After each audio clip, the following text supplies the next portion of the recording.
Assalamualaikum warahmatullahi wabarakatuh. Semuanya selamat pagi dan salam sejahtera untuk kita semua. Sebelumnya kami ucapkan selamat bergabung dalam forum diskusi budaya seri ke-18 pada Senin 26 Juli 2021. Pertama-tama kepada Bapak dan Ibu seluruh peserta kegiatan, gimana nih kabarnya hari ini? Semoga senantiasa dalam kondisi sehat selalu ya, dan terima kasih juga kepada Bapak dan Ibu yang sudah bergabung mengawali minggu ini bersama kami dengan menyempatkan waktunya untuk berdiskusi di dalam forum diskusi budaya, dan ini juga menjadi awalan baik itu untuk kita semua ya. Amin ya rabbal alamin. Dengan sangat antusias sekali juga pada kesempatan hari ini, izinkan saya memperkenalkan diri. Saya Regia Sulfahmi, selaku host akan memandu kegiatan forum diskusi budaya hingga selesai nanti. Tentunya juga sebelum dimulai diskusi ini, maka perlu kami informasikan kepada Bapak dan Ibu untuk audio dan videonya mohon diposisikan ya. Bapak dan Ibu peserta nanti dapat menyalakan audionya ketika memang diberi kesempatan, dan bisa menyalakan videonya ketika nanti ada sesi foto bersama.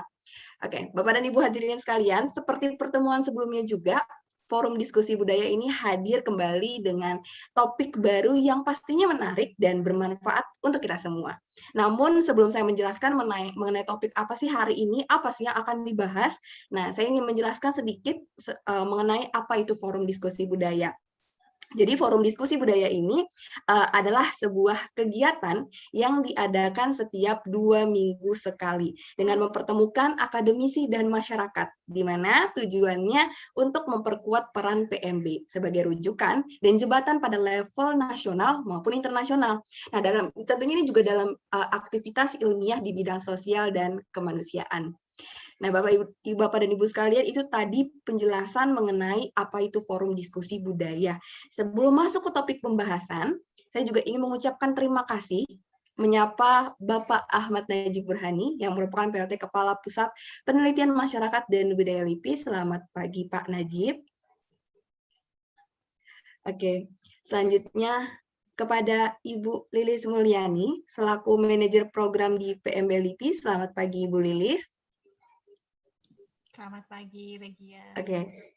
Selain itu juga kepada Ibu Rani Rastati, selaku peneliti dari PMB LIPI dan juga perwakilan dari tim website PMB LIPI. Selamat pagi, Ibu Rani.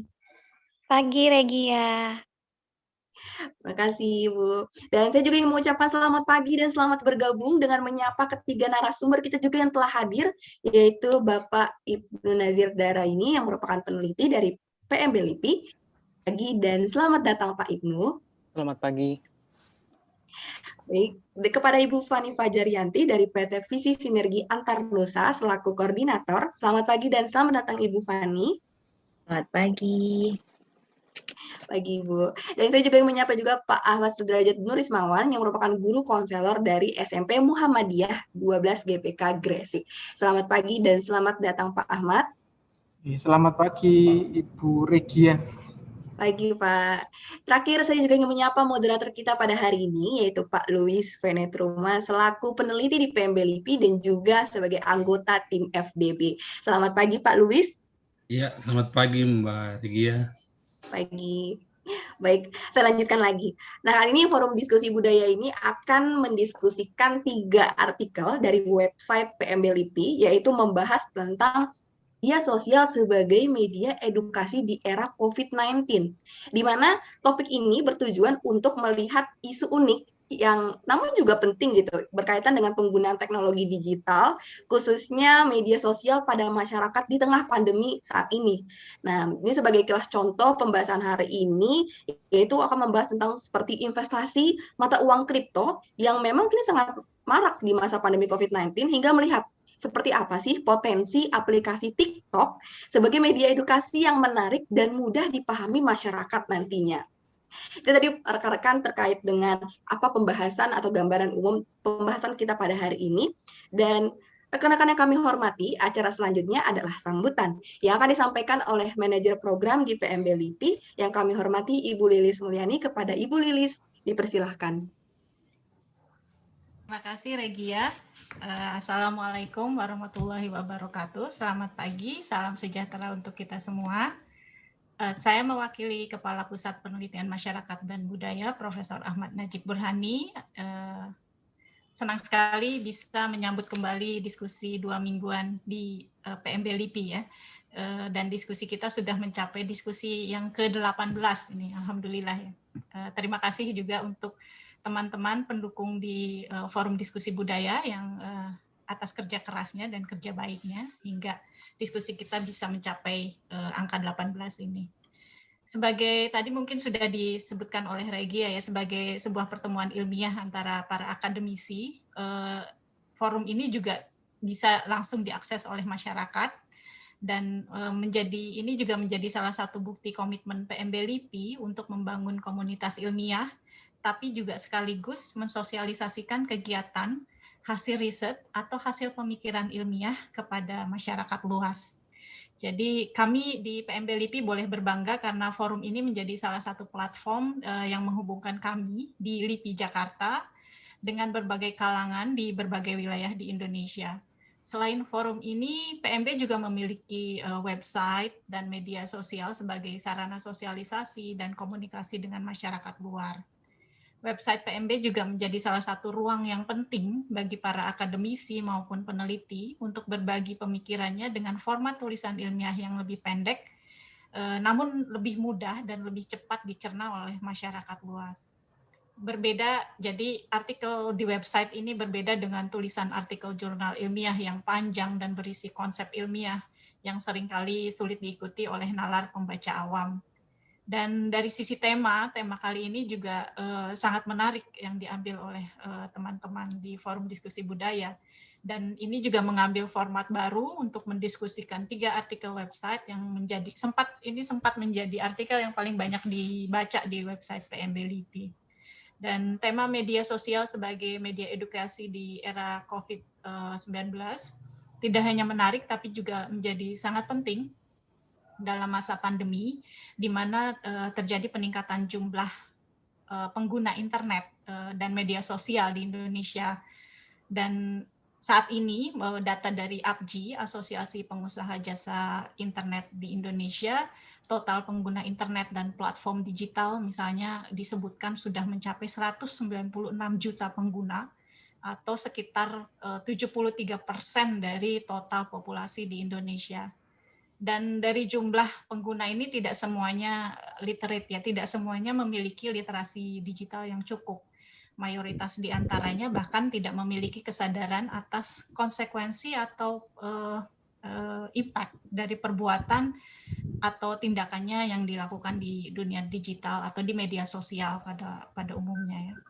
Dan seringkali hal-hal yang tidak bisa diterima akal atau karena saking kompleksnya ya dunia digital itu dan sulit dipahami oleh masyarakat awam, kemudian masyarakat menciptakan narasi-narasi kultural. Ini sudah dilakukan sejak zaman dulu ya, misalnya tulisan Ibnu itu tentang babi ngepet yang menarik sekali. Jadi hal-hal yang sulit dipahami kemudian memunculkan narasi-narasi yang kemudian bahkan menjadi mitos untuk memberi arti pada kejadian atau hal-hal yang tidak bisa dijelaskan dengan sederhana. Dan saat ini kita bisa lihat bahwa media sosial sudah menjadi ruang interaksi yang sangat aktif. Dan saya rasa diskusi kali ini akan memberikan pemahaman baru tentang bagaimana media sosial bisa digunakan secara optimal sebagai media edukasi dan untuk meningkatkan hal-hal yang lebih positif tentunya. Sekali lagi saya ucapkan terima kasih kepada narasumber yang sudah bergabung dan juga peserta forum diskusi budaya, baik yang baru kali ini bergabung atau yang mungkin juga peserta setia ya yang sudah berkali-kali ikut acara ini. Selamat bergabung dan selamat berdiskusi. Assalamualaikum warahmatullahi wabarakatuh. Saya serahkan kembali ke Regia. Waalaikumsalam warahmatullahi wabarakatuh. Terima kasih banyak atas sambutannya Bu Lilis dan Bapak Ibu peserta kegiatan FDB seri ke-18. Sebelumnya kita akan melakukan sesi foto bersama terlebih dahulu. Sebelum dimulai kegiatan, jadi kami informasikan untuk Bapak dan Ibu bisa menyalakan kameranya agar kita bisa foto bersama. Baik, aku tunggu kepada Bapak dan Ibu bisa memposisikan kameranya sekarang. Baik. Oke. Aku hitung ya. Pertama dari Oke, sudah menyala semuanya. Aku hitungan 1, 2, dan 3. Ya, pause. Ya, 1, 2, 3. Oke. Slide kedua. 1, 2, 3. Oke. Ya, sekali lagi. 1, 2, 3. Baik, terima kasih banyak Bapak dan Ibu. Sedikit informasi juga tambahan dari saya, kegiatan ini akan disiarkan juga secara langsung pada platform YouTube melalui channel resmi milik PMB LIPI. Dan tak lupa saya juga ingin mengingatkan bagi seluruh peserta kegiatan untuk mengisi daftar hadir pada link yang kami bagikan di kolom chat nantinya. Kami nanti juga akan menyediakan sertifikat bagi Bapak dan Ibu yang membutuhkan dan dengan cara mengunduh melalui link yang kami bagikan di akhir kegiatan nanti. Sekiranya itulah informasi terakhir dari saya. Untuk kegiatan selanjutnya nanti akan langsung saya serahkan kepada Pak Luis selaku moderator. Kepada Pak Luis, dipersilahkan. Ya, terima kasih Mbak Regia. Selamat pagi Bapak Ibu. Pada hari ini kita kembali lagi dalam forum diskusi budaya yang ke-18 dengan judul Media Sosial sebagai Media Edukasi di Era COVID-19. Kegiatan ini akan mendiskusikan 3 artikel yang ditulis oleh Pak Ibnu, Mbak Fani, dan Pak Ahmad Sudrajat yang telah terbit di web PMB LIPI tentang berbagai hal yang menjadi penting di masa pandemi COVID-19 ini. Pak Ibnu sendiri menulis artikel berjudul Babi Ngepet dan Kontradiksi Kekayaan Modern, mendiskusikan isu-isu kontroversial yang terjadi di Depok, yaitu ketika ada seorang ibu yang memfitnah tetangganya yang tampak tidak bekerja tapi kaya. Penulis mencoba melogika kisah babi ngepet dan pasar kripto yang sulit dilogika oleh masyarakat. Melalui pemikiran Gritz yang mencoba memahami fungsi ngepet kripto ke dalam logika masyarakat yang belum beranjak dari kehidupan masa lalu. Pak Ibnu menjelaskan keyakinan masyarakat tentang fenomena mendapatkan kekayaan dalam waktu singkat yang tidak mampu terpikirkan. Ibnu juga menekankan bahwa tuduhan ngepet di Depok itu terdengar lebih akrab dan mudah dipahami daripada akumulasi kekayaan modern yang amat elusif. Mendiskusikan hal yang sama, Mbak Fani dengan artikel yang berjudul Ngepet 4.0, mendulang rupiah melalui investasi modern. Di sini Mbak Fani menuliskan tentang opini investasi kripto yang marak di masa pandemi ini. Ia mengutip celutukan milenial bahwa sukses dalam trending sampai disangka babi ngepet sebagai satir terhadap berita tentang ngepet di Depok. Dalam artikelnya, penulis memaparkan berbagai alternatif investasi berbasis teknologi terbaru, yaitu pandangan saham dan mata uang kripto. Di dalam artikelnya menekankan bahwa tuduhan ngepet pada tetangga kaya ini merupakan bukti rendahnya literasi keuangan masyarakat Indonesia, padahal pengetahuan yang memadai di masa pandemi yang sulit ini, pengangguran pun dapat raih cuan. Tulisan yang ketiga oleh Pak Ahmad yang berjudul Pandemi, TikTok, dan Media Edukasi.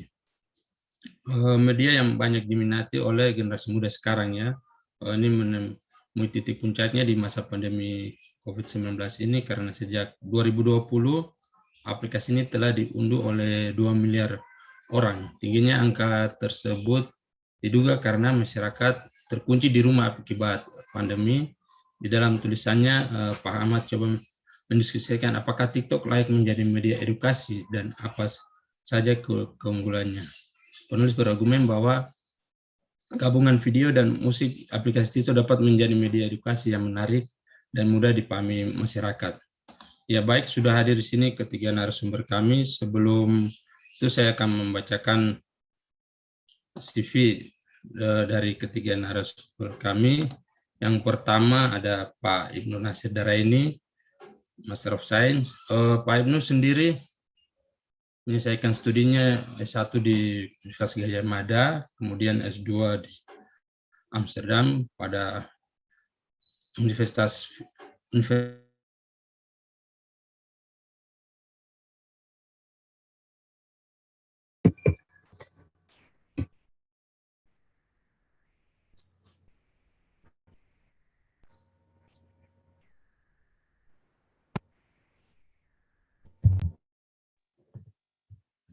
Kenapa nih? Halo.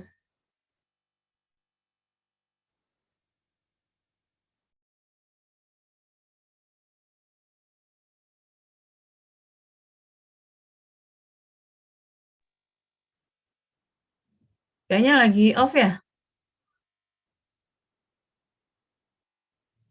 Maraf. Ya, maaf Bapak Ibu, ada gangguan error jaringan sedikit. Pak Ibnu sendiri melakukan berbagai macam penelitian ya di PMB.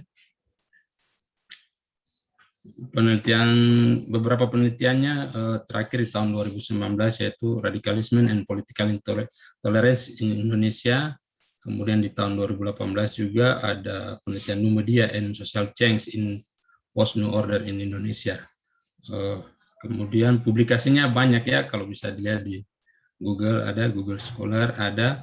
Yang terakhir ada beberapa tulisannya di tahun 2020, Conspiracy Theories and Modern Disjuncture and Nightmare COVID-19 in Indonesia. Kemudian itu pada tahun 2020, kemudian tahun 2000 Karisma and Social Media in Indonesia Politik, itu juga pada tahun 2020. Review book buku dan publikasi Pak Ibnu juga kalau dibaca ini banyak sekali ya, bisa nanti dilihat langsung juga di Google Scholar dan media lainnya. Ya, yang pembicara kita yang kedua ada. Lanjut Luis, lanjut ya. Pembicaraannya nanti berikutnya baru diperkenalkan. Oke. Oh ya, berikutnya. Berarti untuk selanjutnya kita akan mendengarkan pemaparan dari Pak Ibnu.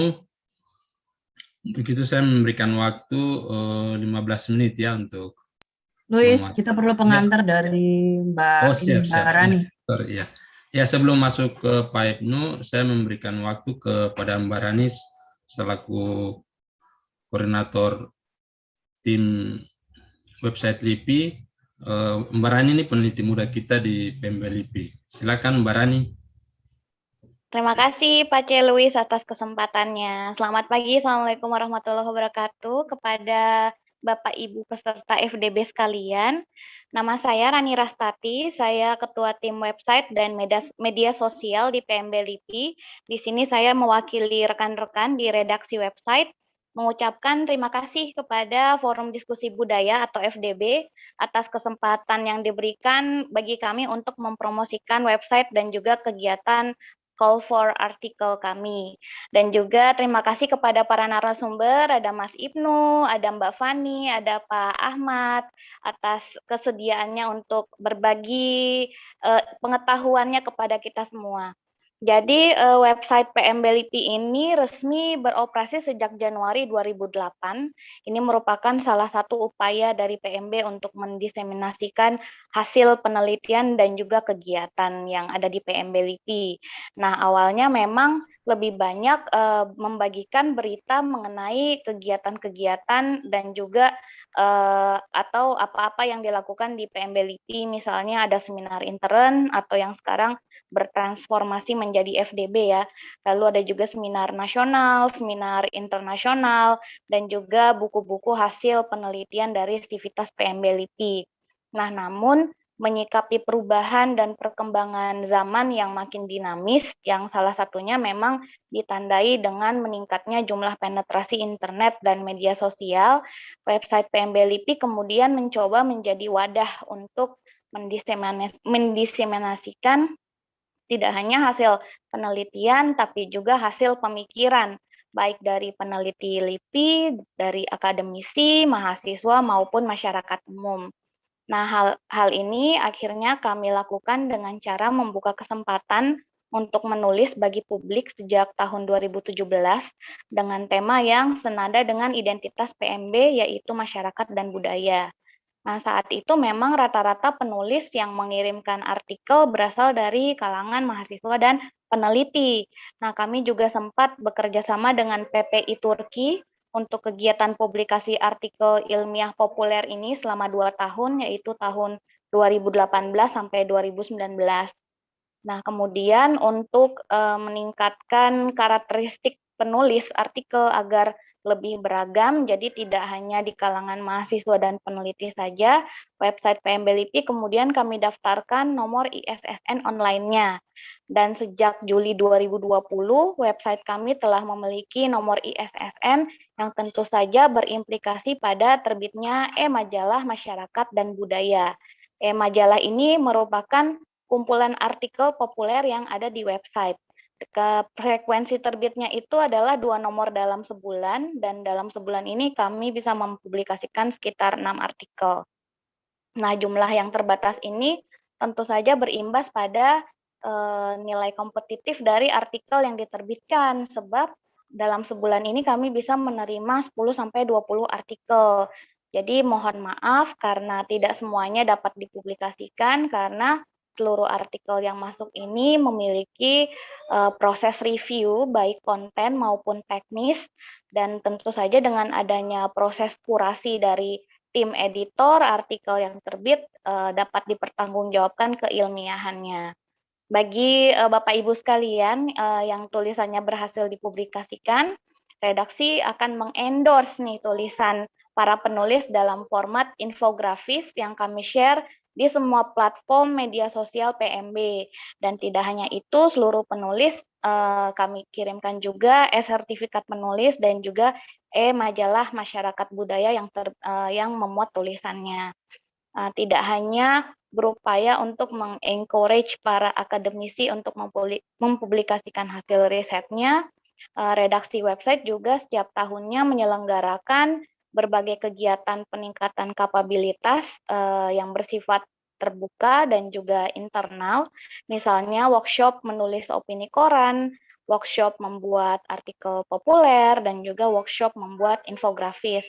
Nah, untuk mengakses berbagai informasi yang ada, baik call for paper maupun workshop-workshop yang kami selenggarakan, Bapak Ibu sekalian silahkan untuk mengecek media sosial resmi kami, yaitu ada Facebook fanpage, Twitter, Instagram, dan juga YouTube dengan nama PMB LIPI, atau bisa langsung ke website kami di pmb.lipi.go.id. Atau kalau mau bertanya secara langsung bisa mengirimkan email ke website pmblipi@gmail.com, atau kalau lebih nyaman kirim DM ke Instagram PMB LIPI juga silahkan, karena kami sangat aktif di sana dan semua DM akan dibalas. Demikian pengantar dari saya. Terima kasih. Assalamualaikum warahmatullahi wabarakatuh. Ya, baik. Terima kasih Mbak Rani atas pengantarnya. Untuk selanjutnya akan ada paparan dari narasumber kami pada hari ini, Pak Ibnu. Untuk itu saya memberikan waktu 15 menit kepada Pak Ibnu untuk memaparkan materi. Ya, terima kasih Pak Luis dan rekan-rekan dari FDB memberi kesempatan saya bicara. Sebelumnya juga terima kasih kepada Mbak Rani dari tim website. Jadi saya hari ini akan mempresentasikan, saya izin share screen ya. Sebentar.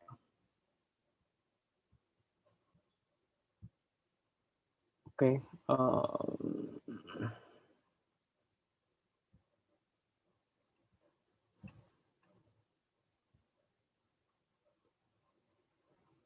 Sudah kelihatan ya? Sudah Pak. Ya, kasih. Jadi artikel ini sebenarnya presentasi hari ini berangkat dari artikel yang lalu, judulnya Babi Ngepet dan Kontradiksi Kekayaan Modern dalam artikelnya, tapi saya ubah sedikit dalam presentasinya untuk tema-tema yang saya kira memang masih relevan dengan isu tersebut. Oke, pertama kenapa kemarin saya alasannya menulis artikel tersebut, karena memang kita tahu kemarin tadi sempat disebutkan juga oleh Pak Luis bahwa sempat ada peristiwa viral ketika ada pengakuan ditangkapnya babi ngepet di Depok. Ditangkapnya ini kemudian menjadi ramai, ada sekian banyak berita karena misalnya ada cerita dari kiai setempat yang bilang bahwa ada ritus penangkapan khususnya, ada ibu-ibu yang kemudian jadi viral karena cerita mengenai tetangganya yang kaya padahal tidak pernah kerja dan lain-lain.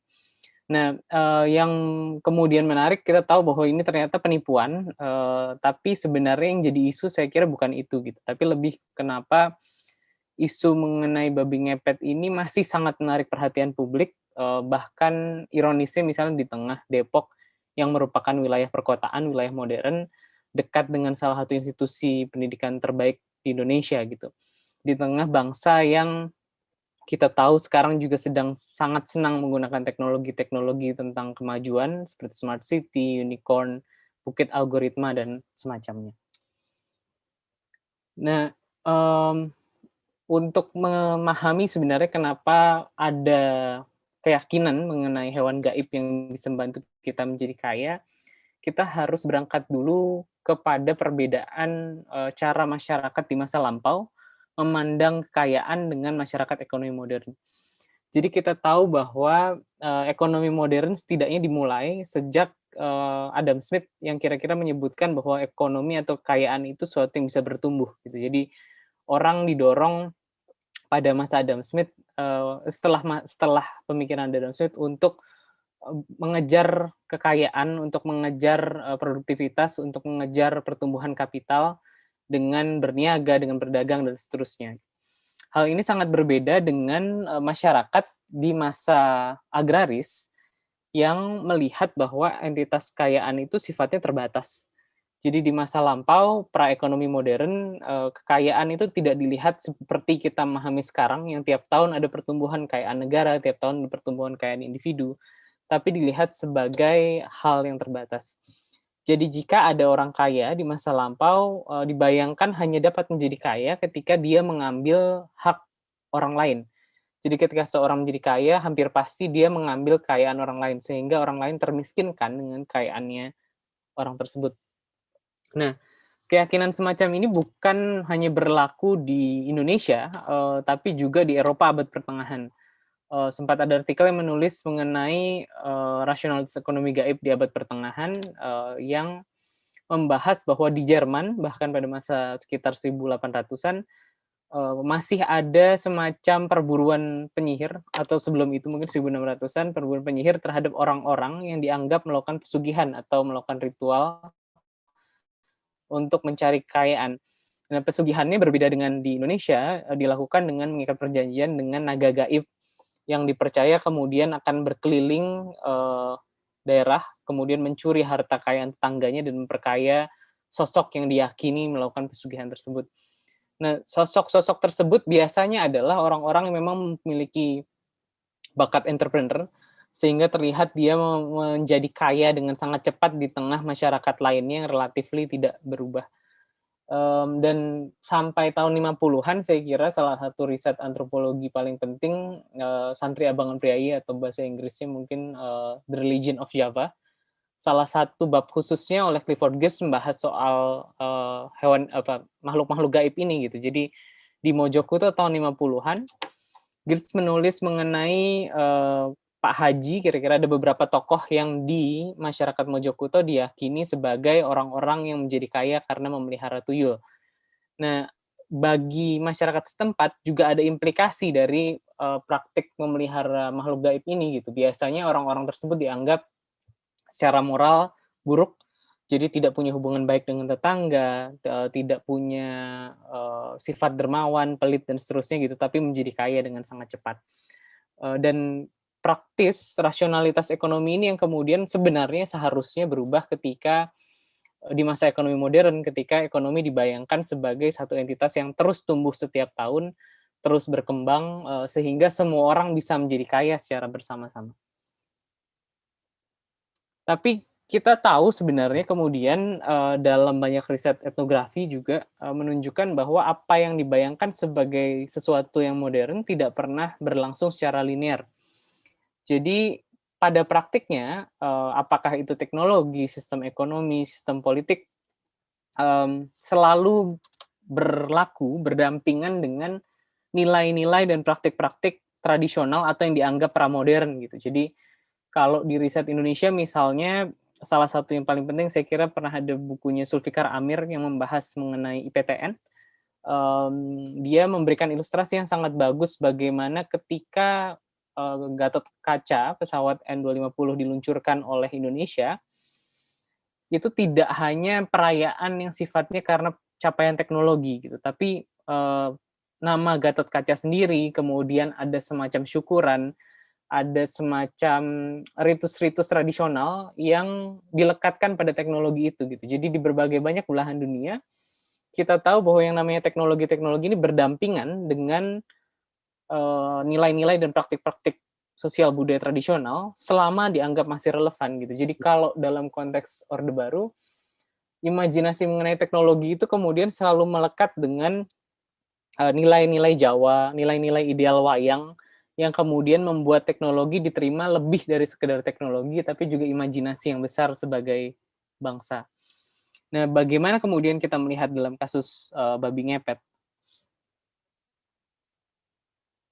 Oke, yang harus kita pahami sebenarnya ketika kita melihat acaknya atau modernitas yang tidak berjalan linear tadi, saya kira proses serupa juga terjadi gitu. Jadi kalau kita lihat memang dalam beberapa tahun terakhir misalnya ekonomi digital menjadi semacam primadona di Indonesia.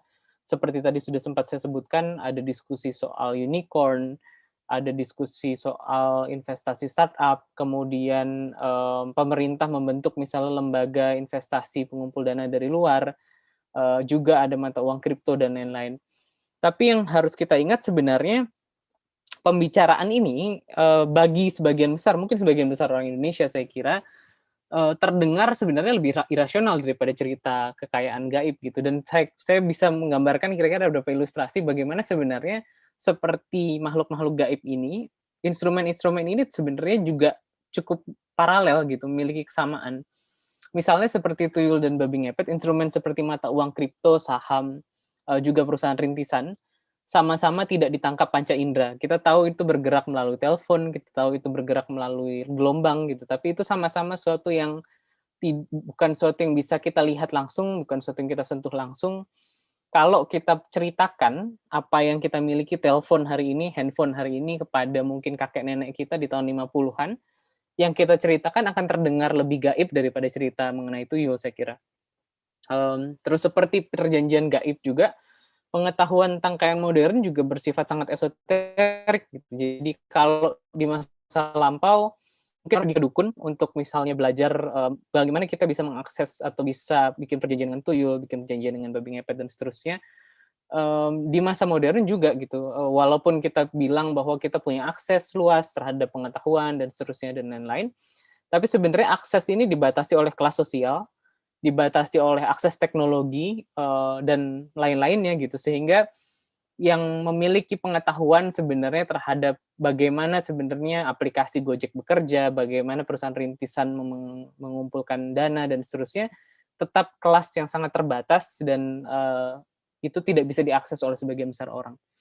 Yang terakhir, saya ingin sedikit memberi stressing mengenai bagaimana sebenarnya ekonomi digital serupa dengan tuyul dan mungkin babi ngepet, juga memungkinkan segelintir orang menjadi sangat kaya dari hasil kerja keras orang lain.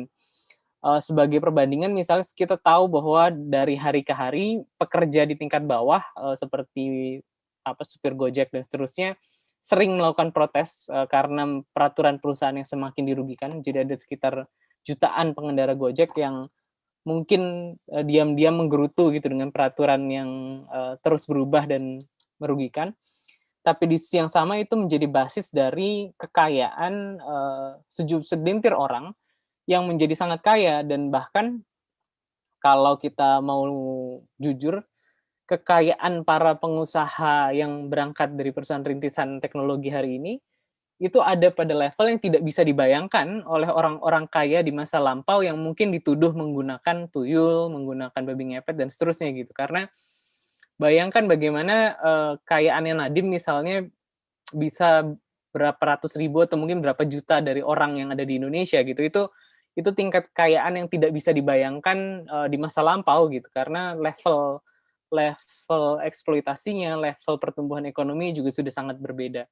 Nah, kegaiban semacam ini, tanda kutip, kemudian menjustifikasi sebenarnya mengapa cerita semacam babi ngepet, tuyul, menjadi semacam resistensi dari kelas-kelas yang tersisih dalam ideologi instrumen kekayaan yang baru seperti mata uang kripto, perusahaan rintisan, dan lain-lain. Kalau kita mau telisik lebih lanjut, istilah-istilah di masa lampau bahkan sebenarnya masuk dan digunakan oleh kelas-kelas marginal yang terlibat dalam ekonomi digital. Jadi kalau kita tanya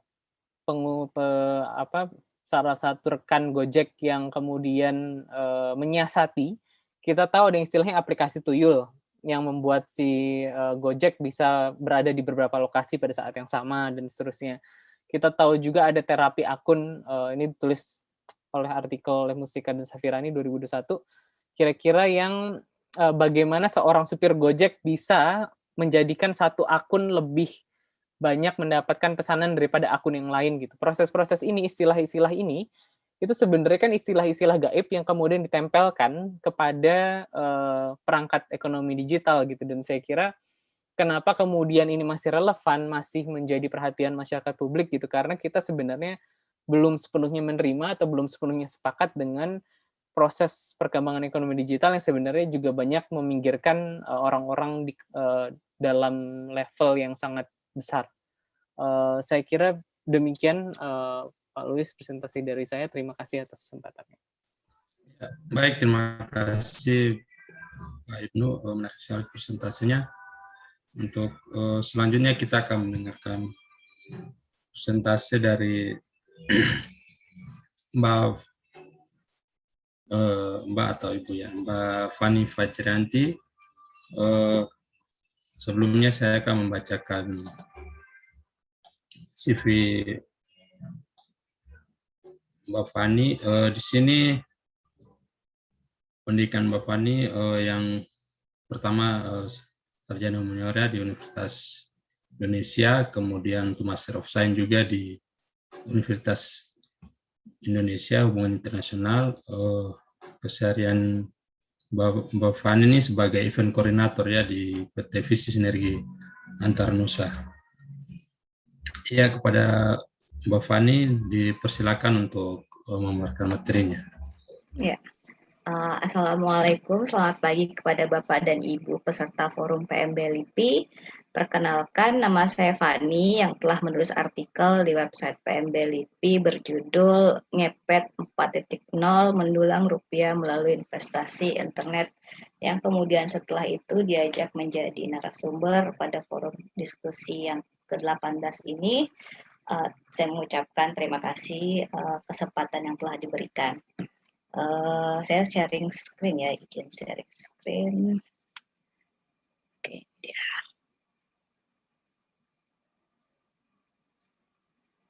Oke.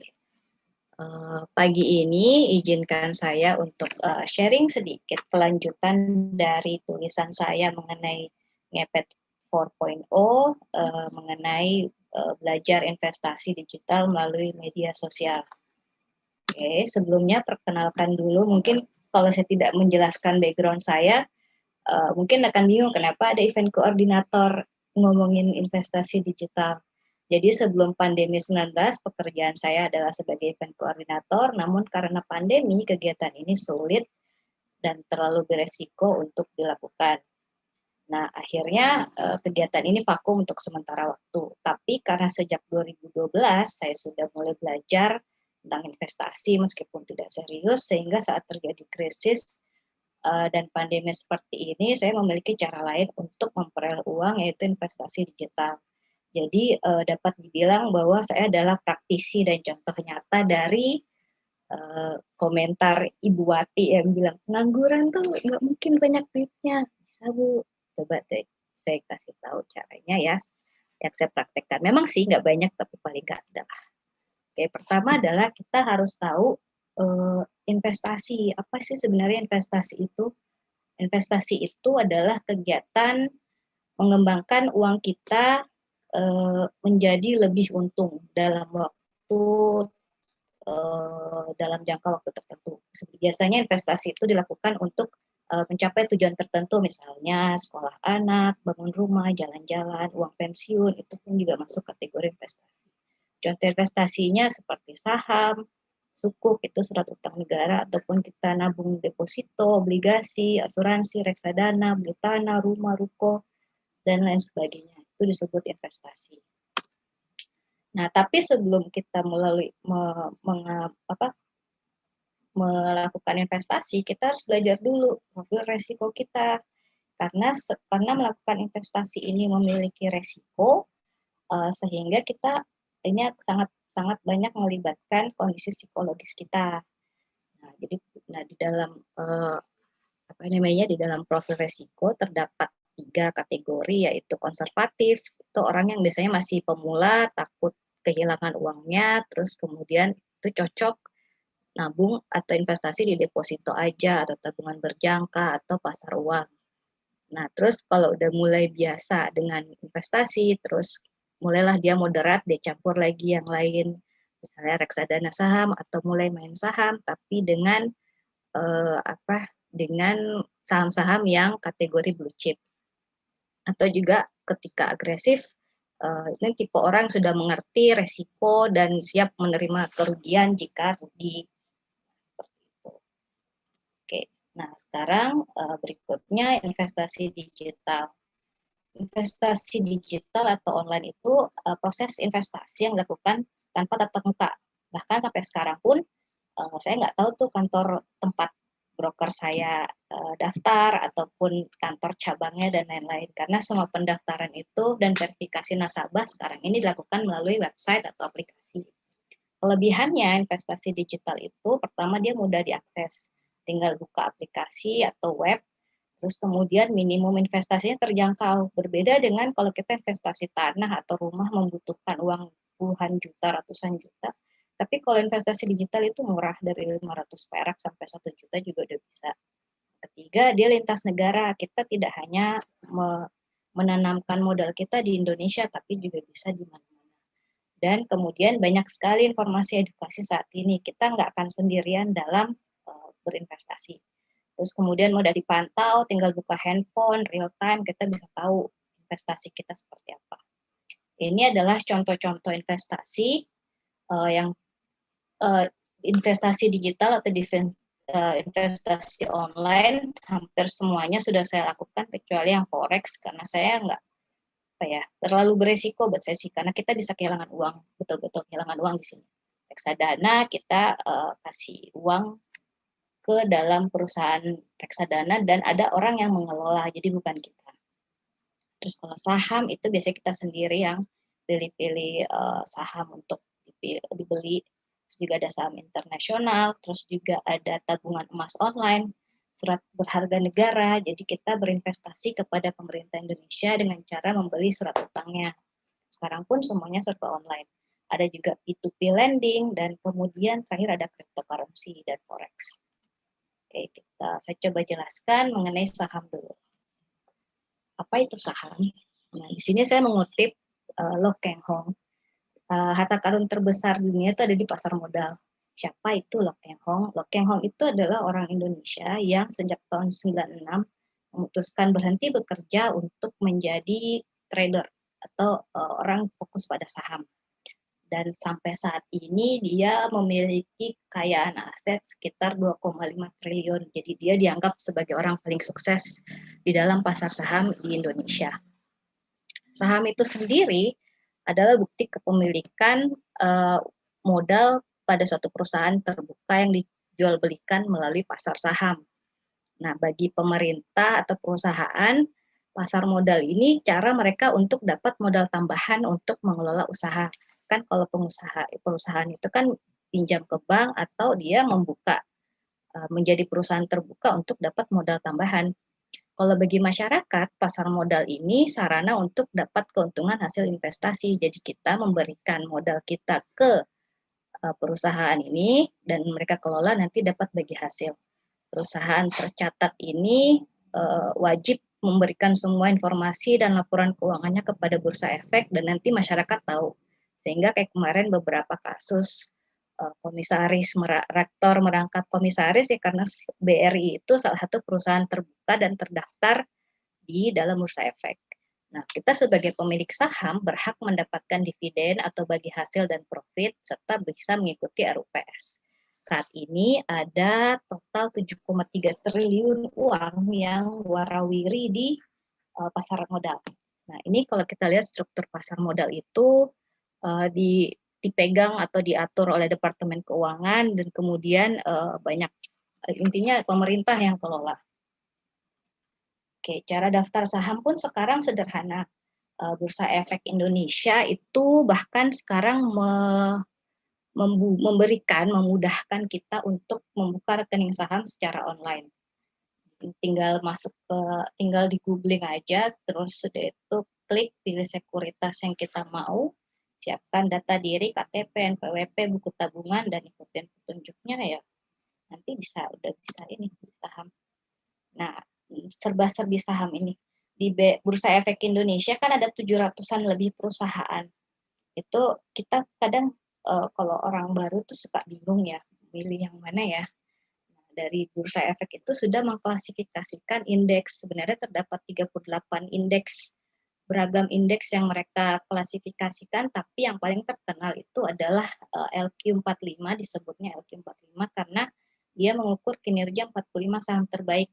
Jadi kita tinggal mau pilih saham mana, tinggal buka indeksnya LQ45, lihat aja saham-saham ini perusahaan mana yang dianggap terbaik. Kemudian ada juga indeks high dividend 20, mengukur kinerja 20 saham yang bagi dividen tertinggi 3 tahun terakhir. Jadi dividen itu kan hasil bagi hasil ya. Kita kan udah kasih uang ke perusahaan, dia kelola dan dia dapat untung, keuntungannya itu dibagi ke kita dan itu disebut dividen. Itu ada perusahaan saham-saham yang memiliki pembagian dividen yang tertinggi. Yang kemudian juga ada JI, Jakarta Islamic Index. Nah, ini dia mengukur 30 saham syariah yang terbaik dan ini indeksnya selalu berubah. Selain itu juga ada klasifikasi berdasarkan kapitalisasi pasar. Ini maksudnya jumlah aset ataupun modal yang dimiliki oleh perusahaan tersebut.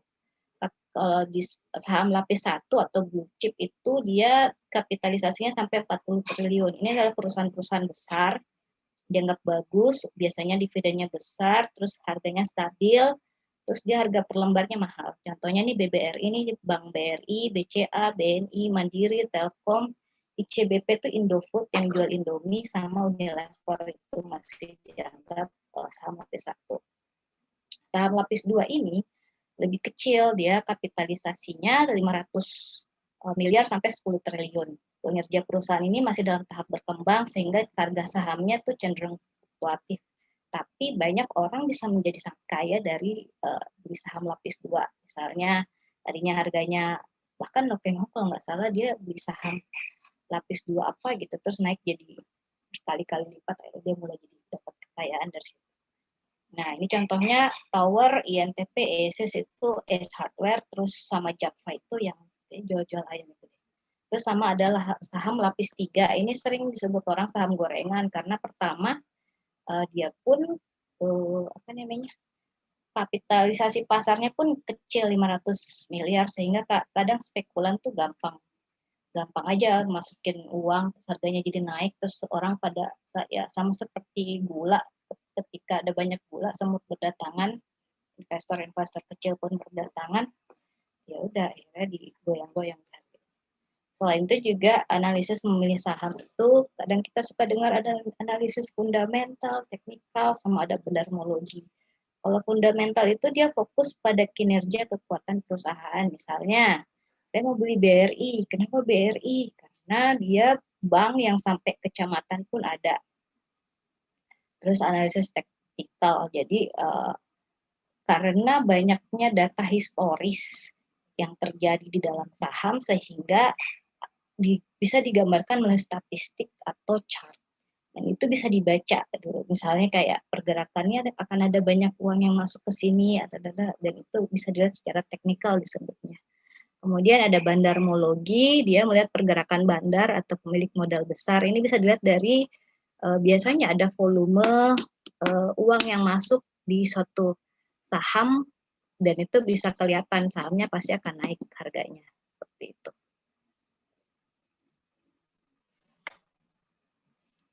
Oke. selain investasi saham dalam negeri, bisa juga investasi saham luar negeri. Caranya ada 3, yaitu daftar broker sekuritas luar negeri.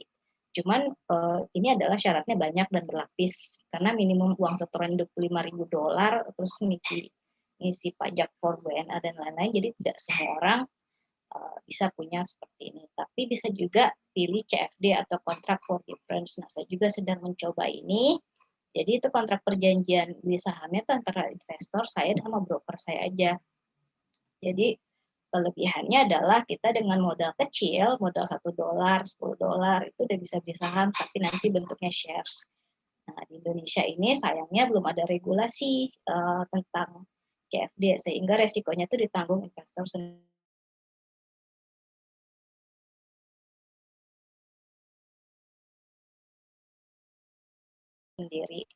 Reksa, Mandiri, Manulife, dia siapkan reksadana saham yang berisi kumpulan saham yang tidak hanya di luar negeri, tapi juga di dalam negeri, tapi juga di luar negeri. Seperti itu. Cuman bedanya kita nggak bisa pilih saham-sahamnya, mereka yang mereka yang pilihkan saham-sahamnya seperti itu. Nah, karena tadi saya bilang banyak media edukasi untuk belajar saham, bahkan Bursa Efek Indonesia itu menyediakan sekolah pasar modal dan itu gratis. Dulu saya pas pertama awal belajar saham, saya belajarnya langsung beneran di kantor Bursa Efeknya di sebelah Pacific Place. Tapi sekarang mungkin ada secara online-nya ya. Selain juga Instagram, YouTube, Telegram. Biasanya sekuritas tuh punya Telegram dan mereka biasanya suka memberikan edukasi juga kepada ininya. Dan juga ada aplikasi RTI, juga ada Reddit, tapi ini diblokir di Indonesia.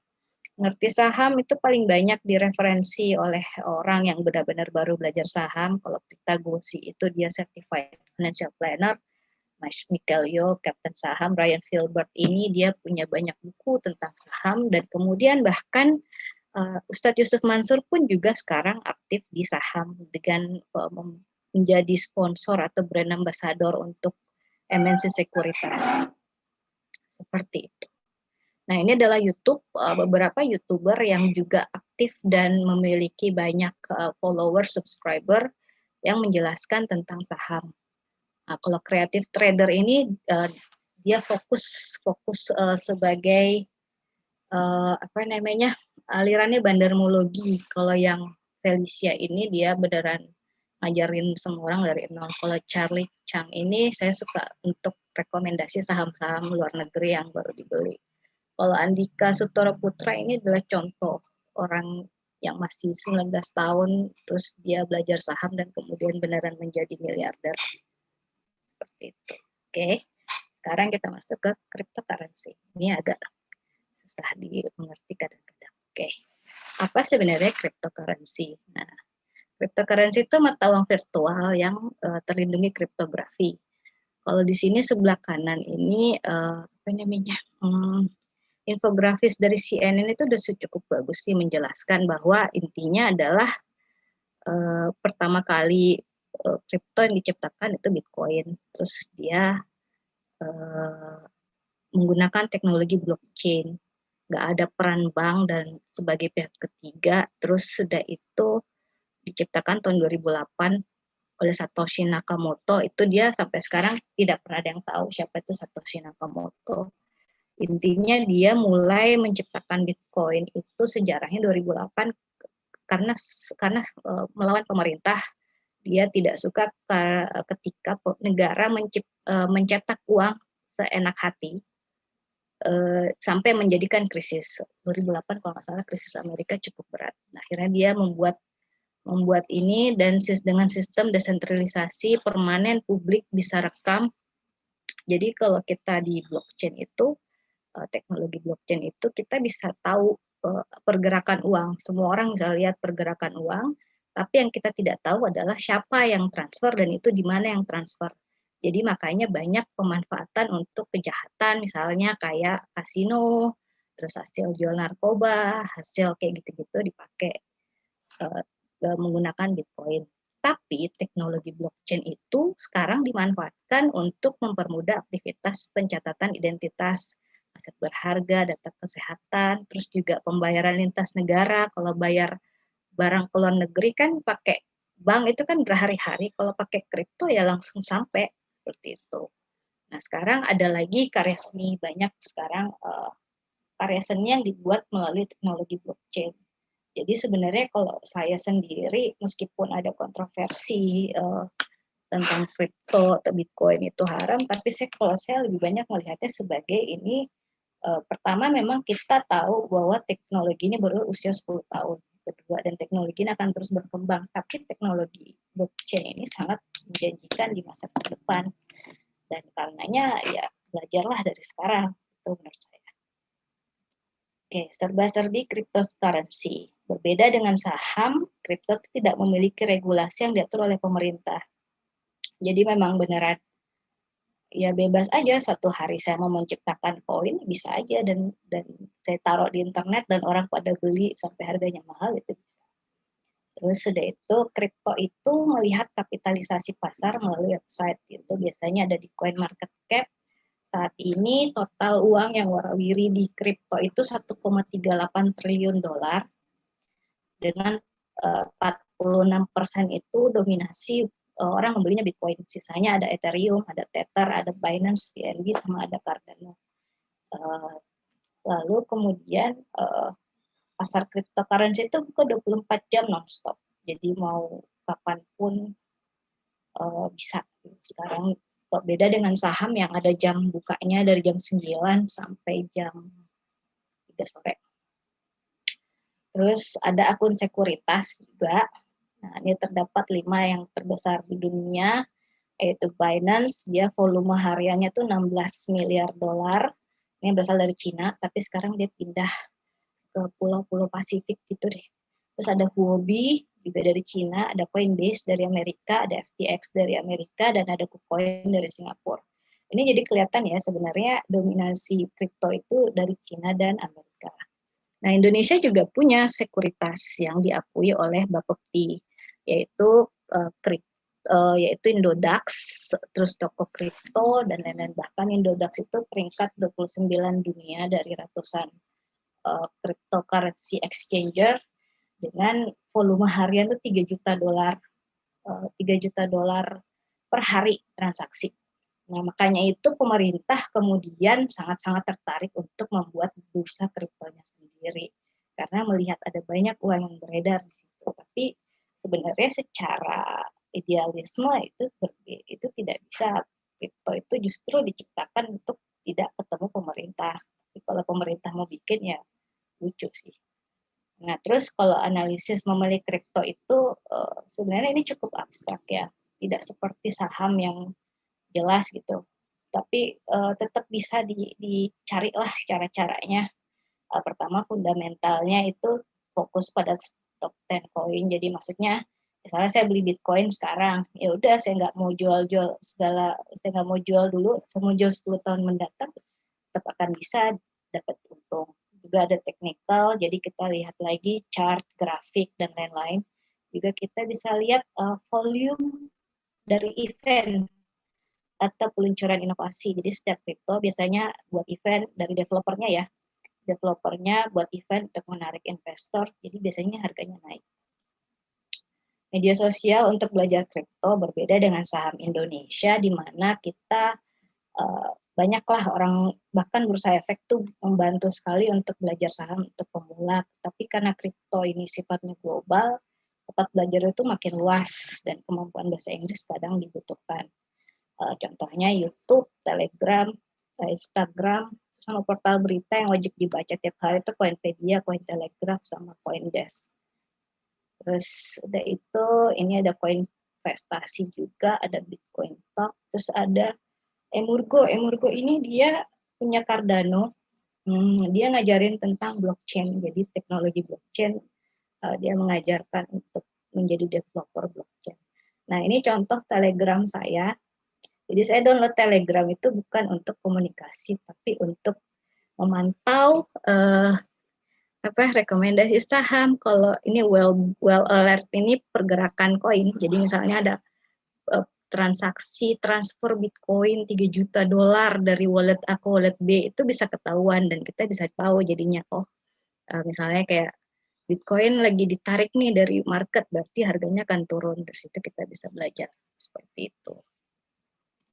Oke, media sosial untuk YouTube ada beberapa yang saya rekomendasikan seperti Republik Rupiah. Ini dia benar-benar menjelaskan tentang dasar-dasarnya.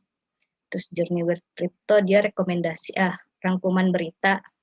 Terus Toko Kripto itu salah satu anak dari Binance yang tadi exchange terbesar di dunia, dan dia menjadikan Indonesia sebagai headquarters-nya untuk, jadi kan Binance itu dari Cina.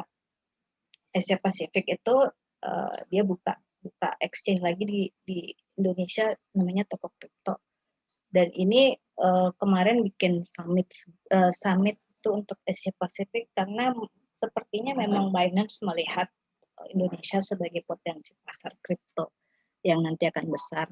Kemudian ada Kendrick Lalem, ini anak umur 20 tahun yang sudah jadi miliuner gara-gara dari umur 19 tahun dia udah main Bitcoin. Terus ada Bitboy Crypto, ini adalah orang yang paling lama di kripto.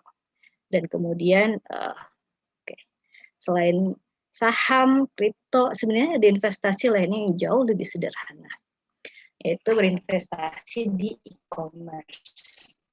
Shopee, Gojek, terus dari Tokopedia itu sekarang membuka peluang investasi, tapi ini dia masih emas ya kalau untuk Shopee, dan ini bekerja sama dengan Pegadaian, jadi untuk kredibilitasnya dan lain-lain tidak usah khawatir. Dengan 500 rupiah kita udah bisa investasi emas, cicil-cicil, receh-receh. Terus juga investasi dengan Gojek melalui Go Investasi, ini kerjasama dengan Peluang, dan ini juga terdaftar di OJK. Terus kemudian di Tokopedia, dia punya 3 instrumen, emas, reksadana, sama investasi impian. Kalau saya pribadi, saya pakai Tokopedia. Ini saya memberikan contoh portofolio Tokopedia saya. Jadi saya manfaatkan Tokopedia nggak cuma belanja online, tapi juga untuk investasi. Nah, ini contoh investasi emas. Ini jadi kita kan setiap belanja online itu suka ada pertanyaan, mau ada pembulatan emas nggak? Misalnya biasanya 1.000 atau 9.500, biasanya saya klik ya. Dan ini totalnya 571.000 ini setelah hampir 2 tahun lah saya ngumpulin receh-receh itu. Jadi maksudnya rasanya pas lihat hasilnya ternyata udah lebih dari 0,5 gram, kayak rasanya kayak nemu recehan di selipan tas. Jadi ini rasanya kayak apa ya? Sekarang pun hal yang dulunya terjadi di offline sekarang bisa terjadi di digital. Selain itu juga saya pakai reksadana pasar uang. Ini saya manfaatkan sebagai dana darurat karena pencairannya relatif cepat. Terus udah itu misalnya nih dana darurat, misalnya gini, saya punya uang untuk beli laptop, misalnya dananya udah siap, tapi saya nggak tahu laptopnya yang mana yang mau saya beli. Daripada uangnya saya taruh di tabungan, diem-diem aja nggak ada berkembang, saya biasanya taruh ke RDPU Tokopedia. Kan paling nggak nyari laptop tuh bisa 2 minggu, 3 minggu, kan setidaknya tuh dia udah menghasilkan uang tambahan.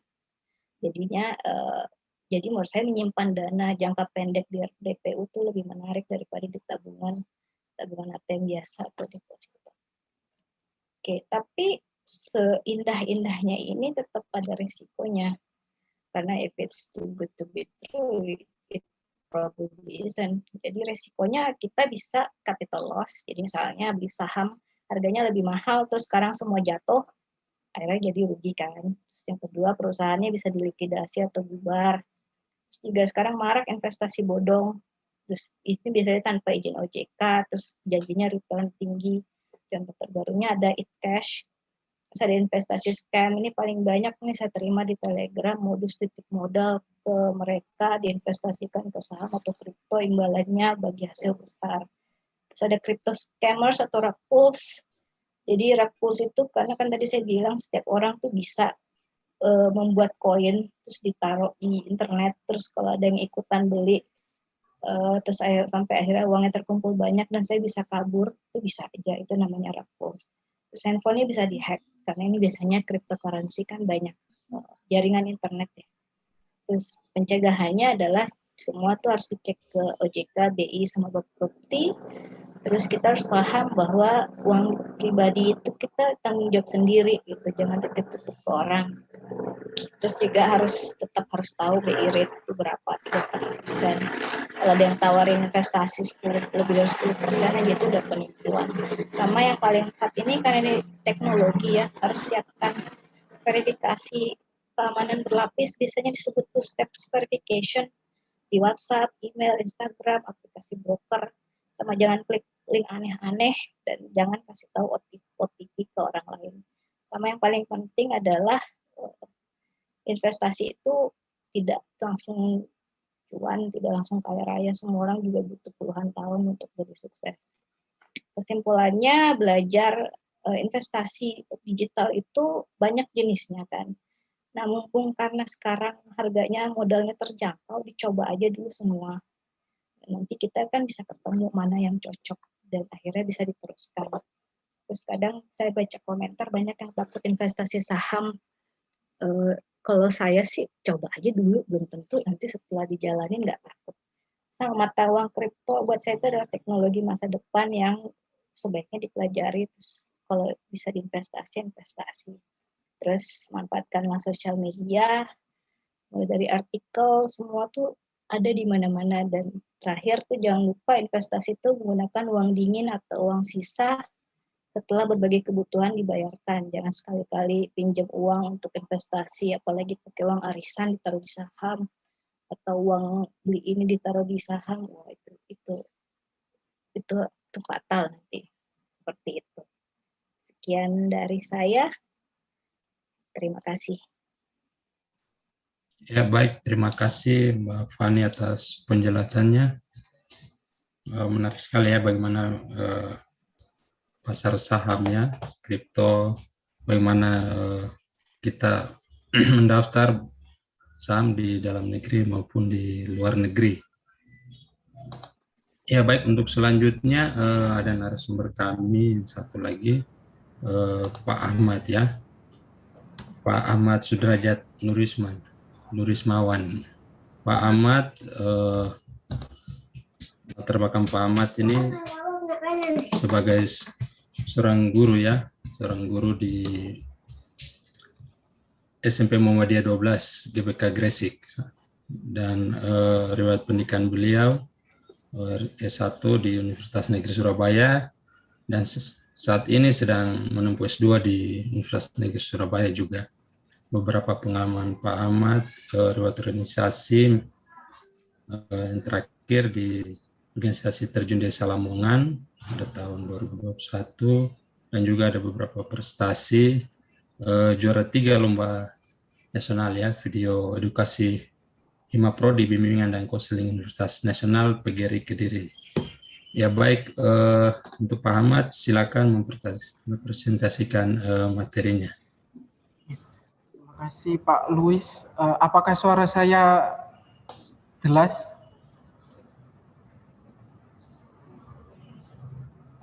Assalamualaikum. Ya, suaranya jelas Pak. Assalamualaikum warahmatullahi wabarakatuh. Izin share screen.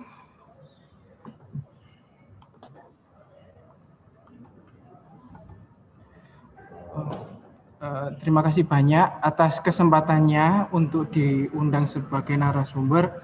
Sebetulnya saya juga tidak menyangka bisa diundang di forum diskusi budaya, karena pada dasarnya saya biasanya hanya suka baca-baca dari tulisan para peneliti PMB LIPI ya.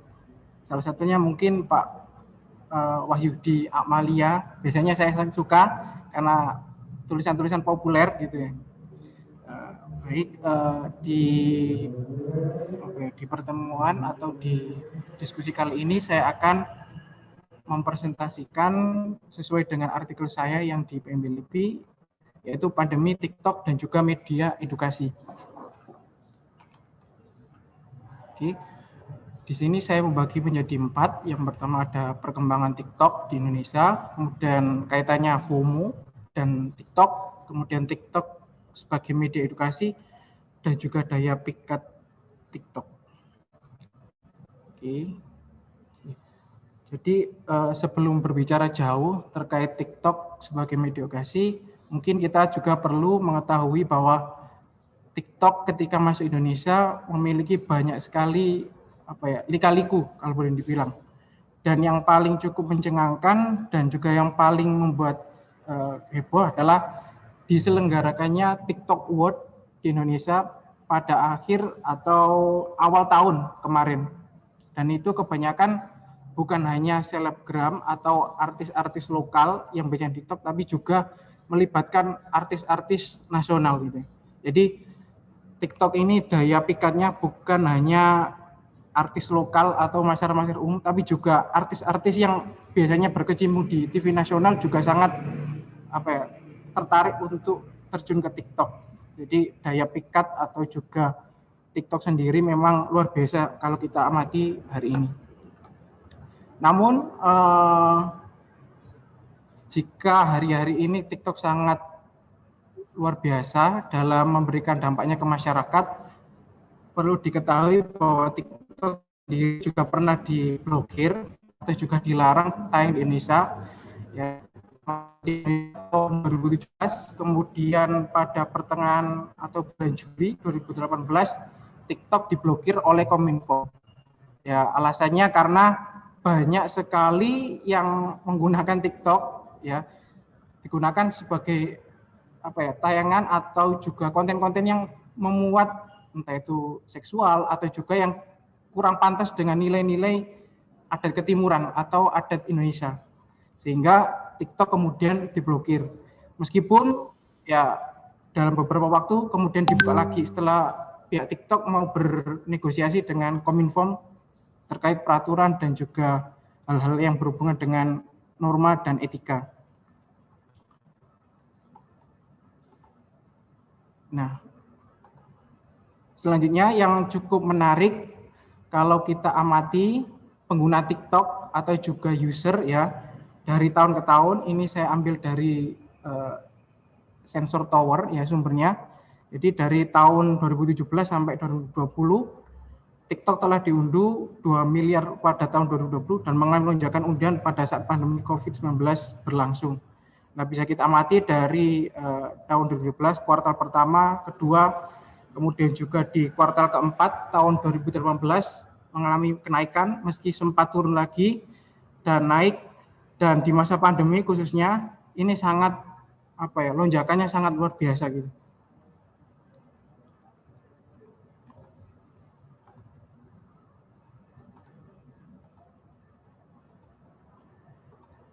Kemudian kenapa TikTok bisa sangat mewabah dan juga sangat digandrungi banyak orang? Tentu tak lepas dari pembatasan dari PSBB, kemudian juga sekarang ada PPKM level-levelan. Nah, tentu kegiatan masyarakat atau orang-orang yang hanya di rumah, baik untuk bekerja ataupun juga meminimalisir mobilitas, tentu menjadikan orang-orang melampiaskan untuk mencari hiburan ya. Macam-macam, ada yang game, ada yang juga mungkin yang perempuan dengan bermain YouTube atau juga TikTok ini sendiri. Dan ketika PPKM atau pembatasan sekarang pasti erat kaitannya dengan FOMO, fear of missing of tadi. Jadi istilah ya, atau sebuah bentuk kecemasan yang ditandai dengan adanya keinginan untuk selalu mengetahui apa yang orang lakukan, terutama media sosial. Kita tahu melalui media TikTok banyak lagu-lagu ya, atau juga video gerakan dan sebagainya yang sebelumnya kita nggak pernah lihat, meskipun kita nggak pernah install TikTok ya, tapi kita mungkin install cuma Twitter dan Instagram. Tapi hampir tiap hari ada saja atau tiap bulan itu muncul-muncul challenge ya, atau juga muncul-muncul gerakan seperti Kiki Challenge, kemudian dulu itu ada Flip Battle dan sebagainya yang muncul itu dari TikTok. Tapi munculnya tidak di TikTok tapi di IG atau di Twitter. Biasanya kan teman-teman atau juga masyarakat membuat story yang lucu-lucu gitu. Dari situ banyak sekali musik-musik yang mungkin kita tidak pernah dengar tiba-tiba viral dan juga kok ada tiba-tiba lagu ini ya, biasanya saya kadang merasakan juga gitu, kok ada musik ini padahal nggak pernah dengar atau nggak pernah lihat, ujuk-ujuk atau tiba-tiba menjadi viral dan sangat disukai banyak orang, termasuk juga video koreografer. Kemudian tadi sudah. Nah, pertanyaan yang mungkin agak cukup menjadi kegelisahan saya, kira-kira atau kita amati ya, TikTok ini layak nggak sih sebenarnya dijadikan media edukasi? Kalau kita lihat dari awal, TikTok memang ketika masuk udah dicap ya, meskipun banyak orang yang menggunakan, tapi pasti ketika ada orang yang bermain TikTok pasti dianggap alay ya, dalam tanda kutip alay, kadang juga disebut norak dan sebagainya gitu. Stereotip dari media TikTok ini sudah kayak apa? Jadi nggak selamanya jelek atau juga negatif. Jadi di satu sisi ya dipuji sekaligus dihujat dalam waktu bersamaan gitu ya TikTok ini. Kemudian menurut dari riset atau penelitian dari Firmandina atau Christina, temannya menemukan bahwa sarana edukasi dalam TikTok kebanyakan berupa video atau edukasi informal, ya, entah pengetahuan umum atau spesifikasi sesuai konten yang disajikan oleh pengguna. Nah, kita tahu di awal memang TikTok dianggap hanya main-main dan juga hanya konten negatif-negatif lah. Akan tapi dengan perkembangan teknologi dan seiring waktu, TikTok ini semakin ada perubahan gitu. Gak hanya sebatas media hiburan dan juga hanya buat main aneh-aneh gitu ya. TikTok sekarang juga banyak digunakan sebagai sarana untuk edukasi. Nah, sebagai edukasi informal terutamanya ya. Kalau kita lihat dalam sarana untuk edukasi ya, sekelas WHO World Health Organization sampai membuat akun TikTok di masa pandemi ini.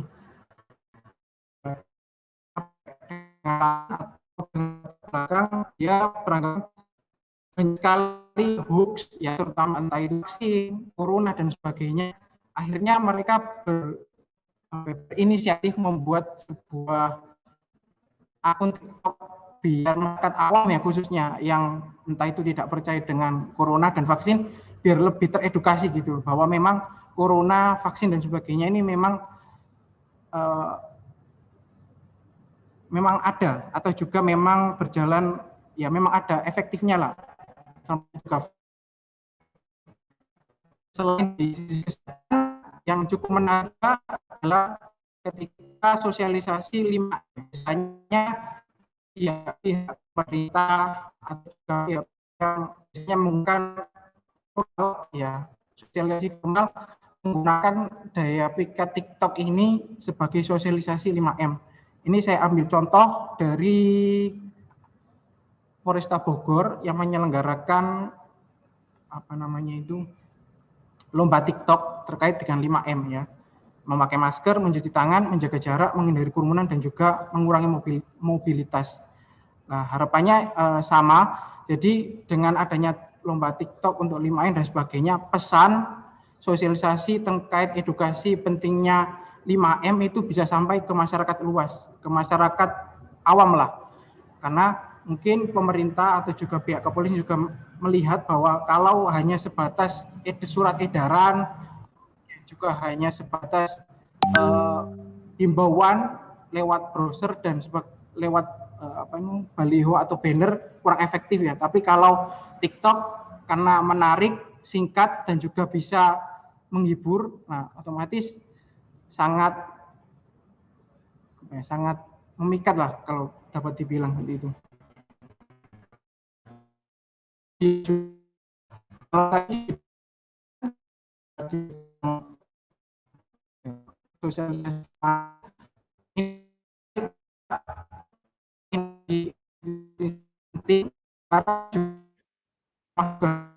Ahmad, suaranya kurang jelas, mungkin tadi putus ya. Bisa diulangin lagi apa yang terakhir? Iya, Pak Ahmad, mungkin pengaruh jaringan ya.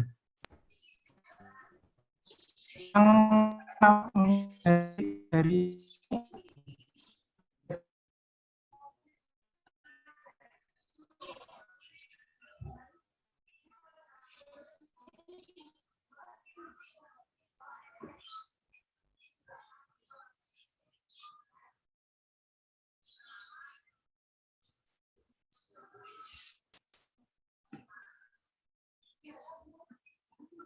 Ya, Bapak Ibu, ada trouble dari Pak Ahmad, mungkin pengaruh jaringan di daerah. Halo Pak Ahmad, apakah sudah masuk?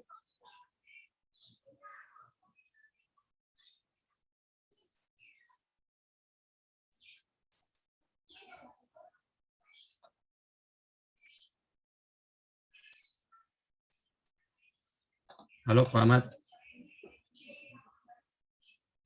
Soundnya belum dibuka Pak Ahmad. maaf. Oh.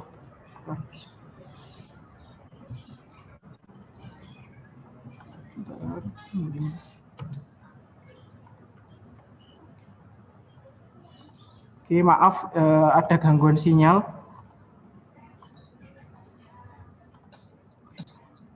Tadi yang terakhir dari mana nggih, Pak Luis?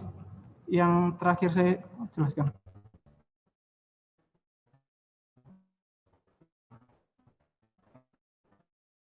Sebelumnya.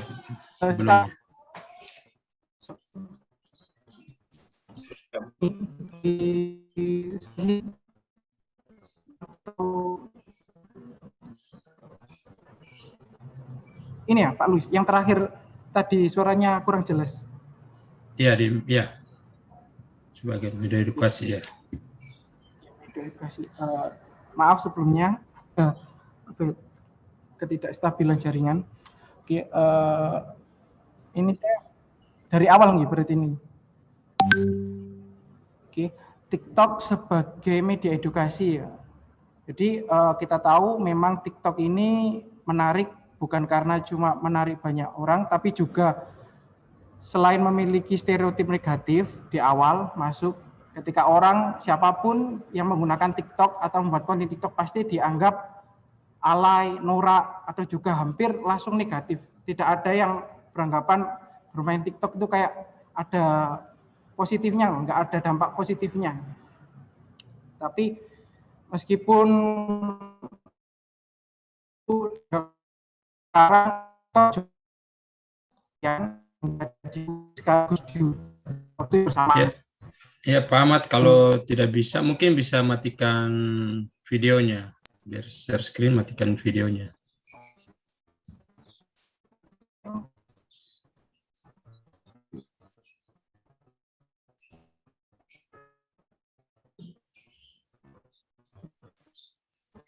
Halo Pak Ahmad.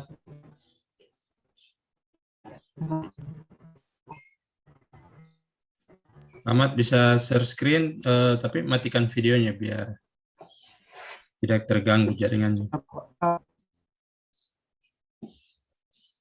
Ya. Ya baik Bapak Ibu, kita tunggu sedikit lagi kalau Pak Ahmad masuk lagi.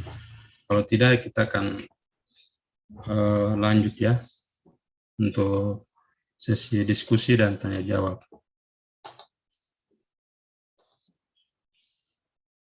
Halo Pak Ahmad, apakah sudah masuk? Sudah bergabung kembali?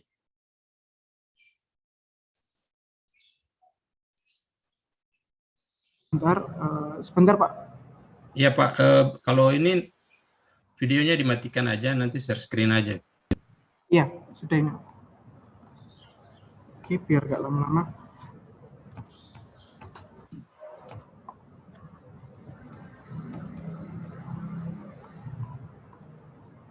Ya, jadi TikTok menurut riset dari Vira Madina dan Krisnani bahwa menunjukkan bahwa TikTok ini bisa dijadikan sebagai sarana edukasi informal, terutama untuk pengetahuan umum ataupun spesifik sesuai konten yang disajikan pengguna. Oke, kalau di bidang kesehatan tentu WHO, ya Organisasi Kesehatan Dunia, membuat namanya akun khusus untuk Ya, ini Pak Ahmad, sore ini tadi sudah sampai di yang itu polisi ya, untuk 5M yang membuat konten polisi. Ada TikTok itu. Iya Pak. Dilanjutkan Pak, dilanjutkan, tapi yang ada dari polisi mereka melakukan semacam kegiatan 5M itu. Ya, jadi untuk polisi lah ini memang daya pikat TikTok sendiri sangat menarik, sampai-sampai biasanya pemerintah atau juga institusi-institusi yang biasanya menggunakan sosialisasi atau edukasi yang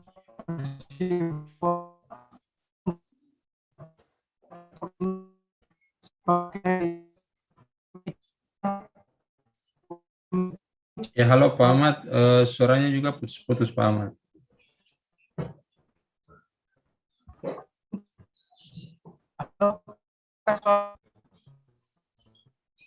Halo. Ya, halo Pak Ahmad, suaranya putus-putus Pak Ahmad. Kayaknya pengaruh jaringan. Oh, ya.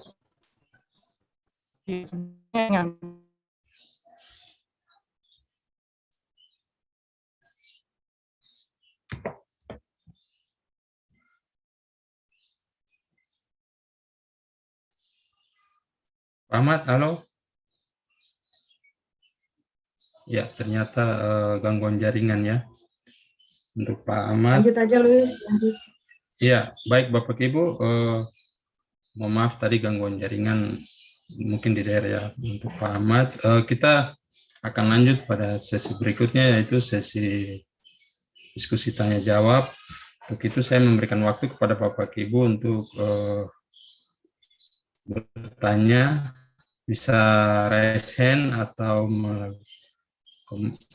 kolom chat, bertanya melalui kolom chat atau raise hand. Silakan Bapak Ibu.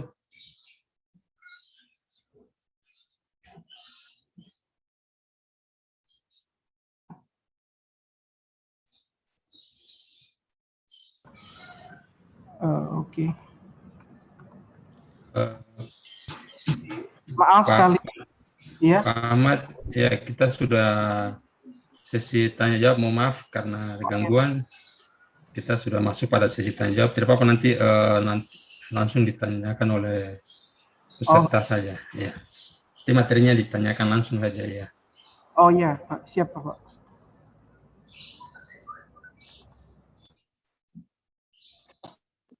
Ya baik, kalau belum ada mungkin saya bertanya kepada Mbak Fani ya. Saya sebagai moderator misalnya.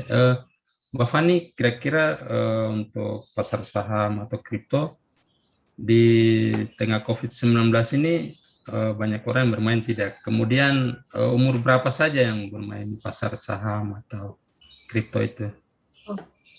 Kalau untuk sepanjang pandemi dimulai 2020 itu bulan Maret semua saham sempat jatuh benar-benar jatuh, dan saat itu kan banyak orang di rumah aja masih bergaji full terus nggak kemana-mana terus bingung uangnya diapain, akhirnya ditaruh di saham dan saham itu mulai pelan-pelan mulai naik mulai nambah dan harganya semakin tinggi dan banyak orang yang jadi daftar saham. Di artikel saya juga disebutkan ada penambahan penambahan jumlah SID itu seperti KTP untuk orang yang ikut di dalam bursa saham naik jadi berapa juta itu nah, menurut data KSEI itu akhir 2019 ada 2,4 juta orang investor, tapi pada akhir 2020 jadi 3,8. Bahkan sekarang mungkin kayaknya udah hampir 4 juta orang yang udah ikut di dalam saham. Kalau untuk usia sendiri kemungkinan sih yang ini ya, yang udah umur 25 sampai 45 tahun sih kebanyakan yang ikut seperti itu. Karena memang saham karena risikonya tinggi tidak beberapa orang yang ahli ekonomi ataupun investasi tidak menyarankan untuk orang yang sudah pensiun misalnya di atas 56 tahun karena mengingat resikonya yang terlalu tinggi, takutnya nanti stres melihat uangnya hilang lalu karena kan maksudnya udah tua ya, takutnya nanti malah makin ini lagi makin sulit kesehatannya seperti itu. Jadi untuk umur kita sekarang nih 20-an sampai 50-an cocok untuk investasi saham. Seperti itu. Ya, terima kasih Mbak atas penjelasannya. Ya, Bapak Ibu, silakan yang mau bertanya bisa langsung resen, bertanya secara langsung atau melalui kolom chat. Boleh tanya? Ya, silakan Pak Iqbal, silakan. Terima kasih. Saya ingin bertanya ke Pak Ahmad ya tentang penggunaan TikTok terutama di Gresik atau misalnya di lingkungan siswa-siswanya Pak Ahmad sendiri. Seberapa populer sih TikTok itu? Apakah kemudian banyak siswa-siswa juga mencoba, kan seperti apa yang terjadi baru-baru ini sampai terjadi kecelakaan, jadi bikin video TikTok dengan cara yang membahayakan mereka demi mendapatkan like yang cukup besar. Jadi sampai terjadi korban jiwa. Nah, apakah di Gresik juga seperti itu? Apakah karena popularitas lewat TikTok ini juga di Gresik membuat munculnya katakanlah mikro selebritis gitu ya, orang-orang yang populer di lingkungan, apakah di lingkungan sekolah atau bahkan di lingkungan Gresik itu sendiri. Terima kasih, itu saja Pak Ahmad. Ya baik Pak Ahmad, silakan menjawab ya.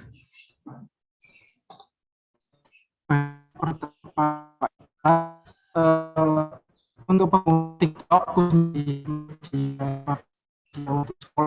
sekolah sejauh ini Pak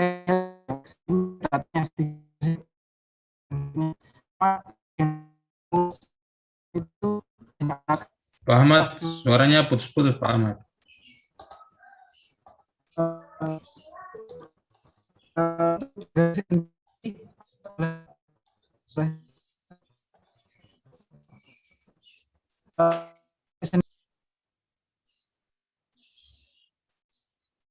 Ya Pak Ahmad, suaranya putus ya. Kita lanjutkan saja. Di sini ada pertanyaan dari Nur Fitri, Mbak Nur Fitri ya. Mau bertanya, telah dijelaskan bahwa di tengah kemajuan teknologi yang pesat juga tidak lepas dengan hal yang sifatnya tradisional seperti kepercayaan kepada hal gaib. Jadi pertanyaan saya, apakah di masa mendatang akan berdampingan seperti saat ini ataukah bisa saja ke depan kepercayaan kepada hal gaib tersebut akan mulai memudar? Terima kasih. Iya. Pertanyaan ini mungkin lebih ke Pak Ibnu ya. Silakan Pak Ibnu untuk menanggapi. Terima kasih Mbak Nur Fitri. Jadi memang kalau orang percaya pada teori modernitas, kebanyakan memang percaya ketika ada kemajuan teknologi, pada akhirnya nanti akan menghilangkan kepercayaan yang sifatnya tradisional gitu. Tapi memang kalau kita lihat dalam riset, data-data yang dimanapun, bahkan di negara-negara yang kita anggap maju seperti Eropa atau misalnya Amerika gitu, kepercayaan terhadap misalnya spirits, hantu, dan seterusnya dan lain-lain itu tidak pernah betul-betul hilang gitu. Jadi yang kita harus pahami adalah sebenarnya lebih mungkin bagaimana di masa yang akan datang, apalagi dalam konteks Indonesia, saya kira masih akan terus berdampingan gitu. Bentuknya seperti apa, ekspresinya seperti apa gitu. Tapi saya sendiri ragu bahwa keyakinan pada hal-hal tradisional mengenai makhluk gaib yang berpengaruh pada kekayaan kah, atau histeria misalnya seperti yang dulu sempat ada kasus-kasus seperti kolor hijau dan lain-lain masih akan muncul dalam waktu-waktu yang akan datang gitu. Karena kita tidak melihat bahkan di negara-negara yang dianggap sangat maju gitu, apa misalnya di kepala kita Jepang, apakah saya nggak tahu Jerman, tapi Amerika dan lain-lain, saya kira risetnya juga cukup sama bahwa kepercayaan terhadap misalnya makhluk gaib dan lain-lain tetap ada, kalau bukan malah dipercaya kuat. Saya kira juga mungkin karena banyak penjelasan-penjelasan yang sifatnya modern itu mungkin memberikan jawaban ilmiah, tapi juga kering, artinya tidak memberikan penjelasan yang menenangkan, tidak memberikan penjelasan yang dapat dimaknai lebih lanjut oleh banyak orang, sehingga kita berpegang pada hal-hal yang kita familiar, kita berpegang pada hal-hal yang memang sudah lebih lama kita kenal. Ya baik, terima kasih Pak Ibnu. Silakan Bapak Ibu, waktu kita masih ada mau bertanya, bisa langsung atau melalui kolom komentar atau kolom chat. Kalau belum mungkin saya juga ya, saya bertanya lagi ke Pak Ibnu terkait ini Pak, bagaimana kita mengcounter narasi-narasi itu di masyarakat atau lewat media, karena kepercayaan itu sudah lama di masyarakat. Bagaimana kita sebagai peneliti mengcounter hal itu atau masyarakat umum? Saya kira memang nggak ada solusi instan ya. Jadi memang kalau di konteks, misalnya kalau kita kembali ke akar yang dalam konteks babi ngepet, saya ingat ada wartawan yang wawancara peneliti biologi LIPI gitu yang menanyakan tentang konteks babi ngepet dan dia harus memberikan penjelasan ilmiah. Saya kira memang itu posisinya ilmuwan begitu gitu. Jadi posisinya misalnya kalau ilmuwan biologi dia akan menjelaskan tentang fakta biologisnya gitu. Kemudian kalau misalnya saya sebagai antropolog yang menjelaskan kenapa keyakinan semacam itu bisa berkembang gitu. Atau misalnya role semacam Mbak Fani misalnya yang mempopulerkan sebenarnya pemahaman mengenai investasi digital gitu misalnya ya. Jadi saya kira itu adalah PR bersama gitu kalau mau dikembangkan sebenarnya bagaimana mengurangi lah kira-kira kehebohan terhadap isu-isu semacam ini berkembang di masa yang akan datang, walaupun seperti yang saya katakan tadi, saya kira ini tidak sepenuhnya bisa hilang gitu, karena memang pada kenyataannya di level elit pun keyakinan terhadap hal-hal yang irasional ini berdampingan dengan persoalan-persoalan yang dianggap medis misalnya, atau modern atau medis. Misalnya saya ingat di awal pandemi Menteri mempromosikan mengenai kalung anti corona dan semacamnya gitu. Itu kan tipis batasnya dengan katakan dukun yang memberikan saran mengenai pengobatan corona dengan apalah gitu yang bukan medis gitu. Jadi karena hal-hal ini masih sangat berdampingan gitu, memang PR-nya menjadi sangat rumit, tapi saya kira kita bisa memberikan edukasi melalui kapasitas masing-masing dengan pengetahuan kita masing-masing. Baik, terima kasih Pak Ibnu.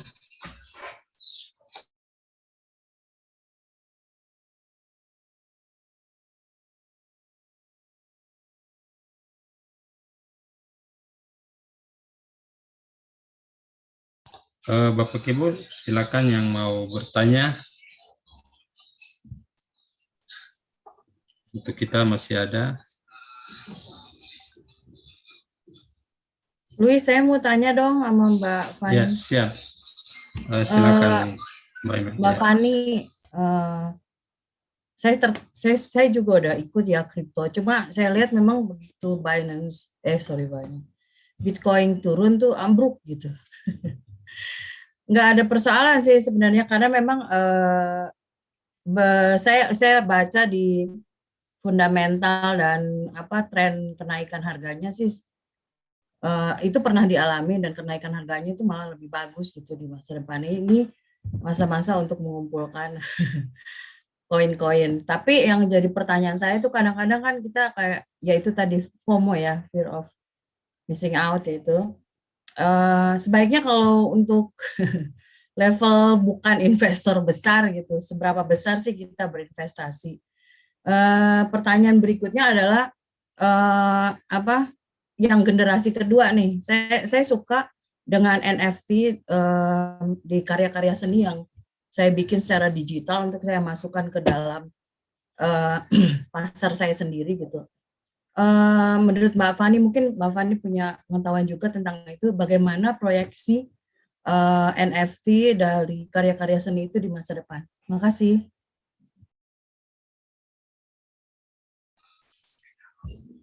Ya, silakan ditanggapi Mbak Fani. soundnya masih mute.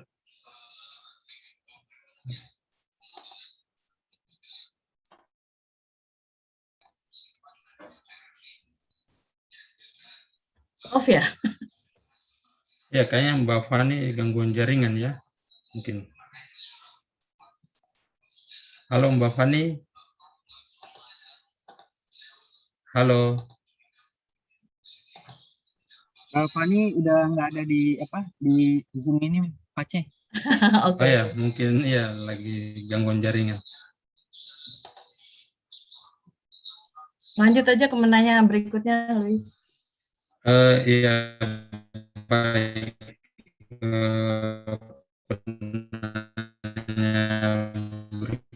Berikutnya ada di kolom komentar dari Rahmat, pertanyaan yang begini, bagaimana cara kita membaurkan dengan kearifan lokal yang ada di sebuah daerah. Terima kasih. Ya, mungkin pertanyaannya pertanyaan ini umum, tapi lebih pada Pak Ibnu. Halo Pak Ibnu. Ya, terima kasih Mas Rahmat. Waalaikumsalam. Saya kira ini memang apa ya? Sebenarnya ini terjadi secara natural saya kira dengan penggunaan media sosial gitu. Jadi saya kira dari salah satu pelajaran yang kita pahami ketika melihat penggunaan media sosial gitu, apakah itu Facebook, Instagram, Twitter, terakhir TikTok gitu. Ekspresi-ekspresi yang muncul itu sifatnya lokal. Kita tahu bahwa memang ada lagu-lagu yang sifatnya internasional gitu. Tapi saya kira juga lagu-lagu yang misalnya berasal dari daerah lokal juga banyak muncul gitu. Jadi ada banyak lagu TikTok misalnya yang muncul dari daerah timur gitu yang sebelumnya saya kira tidak akan pernah didengar gitu kalau melalui platform-platform biasa gitu, tapi sangat populer di TikTok gitu.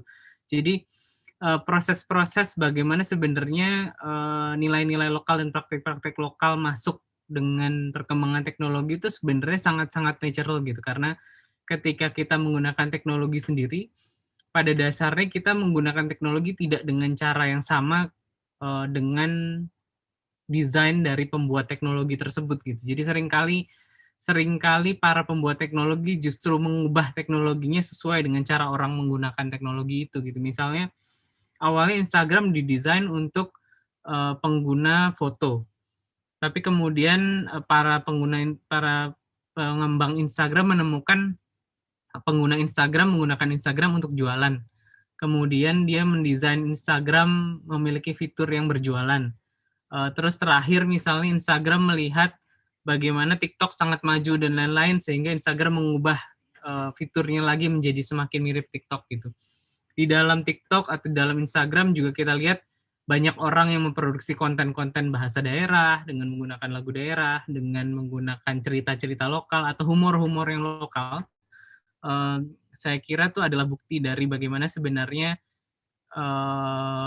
teknologi itu berbaur dengan praktek-praktek budaya dengan sangat natural gitu. Kalau misalnya kita mau lihat contoh lain, misalnya kecil yang saya baru amati, dalam beberapa tahun terakhir misalnya makanan timur si sapi naik sekali ke nasional gitu.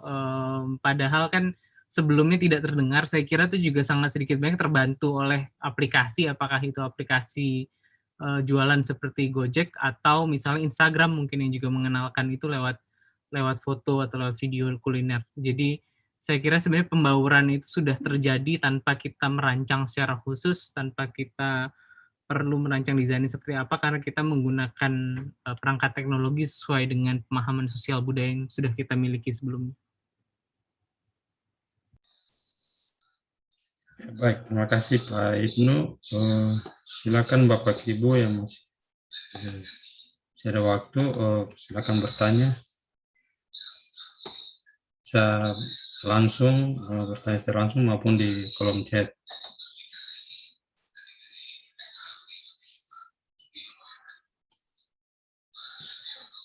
Luis, mungkin juga momen yang menarik waktu kudeta.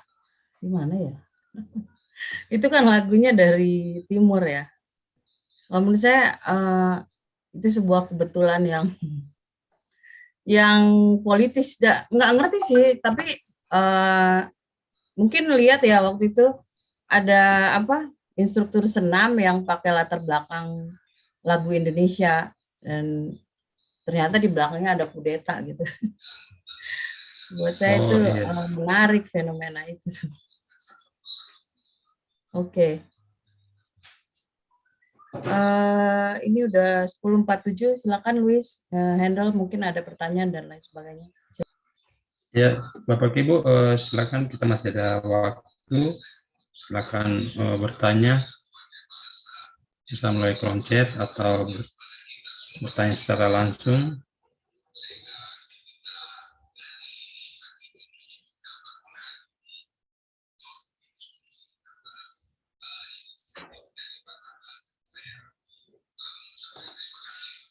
Ya, Bapak Ibu, silakan.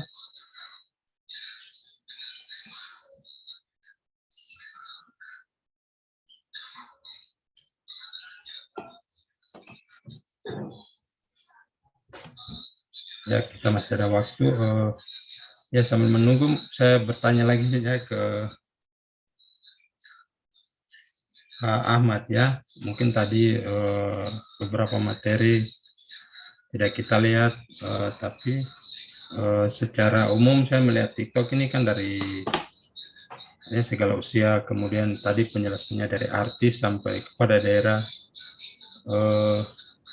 Yang tadi TikTok, bagaimana pengaruh TikTok di kalangan ini sarana edukasi, ya, selain COVID, mungkin ada edukasi pendidikan dan lainnya begitu. Iya, terima kasih Pak Luis. Untuk sejauh ini memang TikTok sendiri nggak hanya di bidang kesehatan ya, kan sekarang banyak para kayak sosiolog. Tadi sebenarnya saya ingin menampilkan TikToknya Pak Nofri Susan.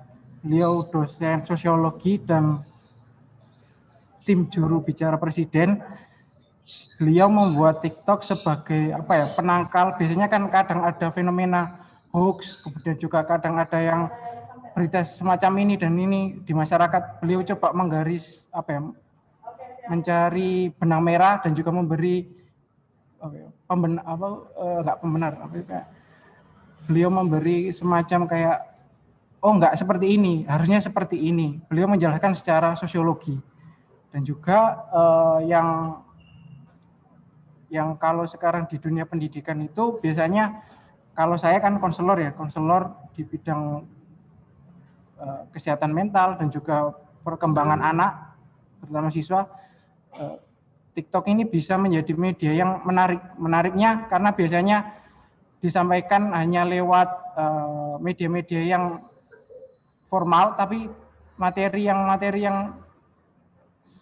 terkesan formal itu ketika disampaikan TikTok bisa menarik dan juga bisa nyampai gitu ya. Karena sebagian besar siswanya itu selain Instagram dan juga mungkin Twitter dan sebagainya, pasti juga menginstal TikTok untuk hiburan. Jadi ketika kita membuat konten-konten edukasi, baik itu kesehatan mental, bullying dan sebagainya, kalau lewat TikTok itu lebih mengena gitu, lebih orang-orang atau anak-anak itu pengen lihat, oh kayak gini ya, karena kan menarik ya, menghibur. Tapi dibalik kemenarikan tadi ada pesan dan juga ada materi yang sebenarnya terselip di sana. Mungkin itu Pak Luis. Ya, terima kasih Pak Ahmad. Silakan Bapak Ibu yang bertanya, masih ada waktu.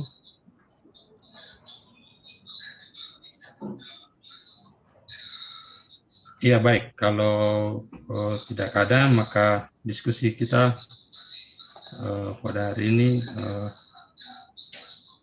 terima kasih kepada ketiga narasumber dan juga Bapak Ibu yang hadir. Apabila ada kata, mohon maaf ya.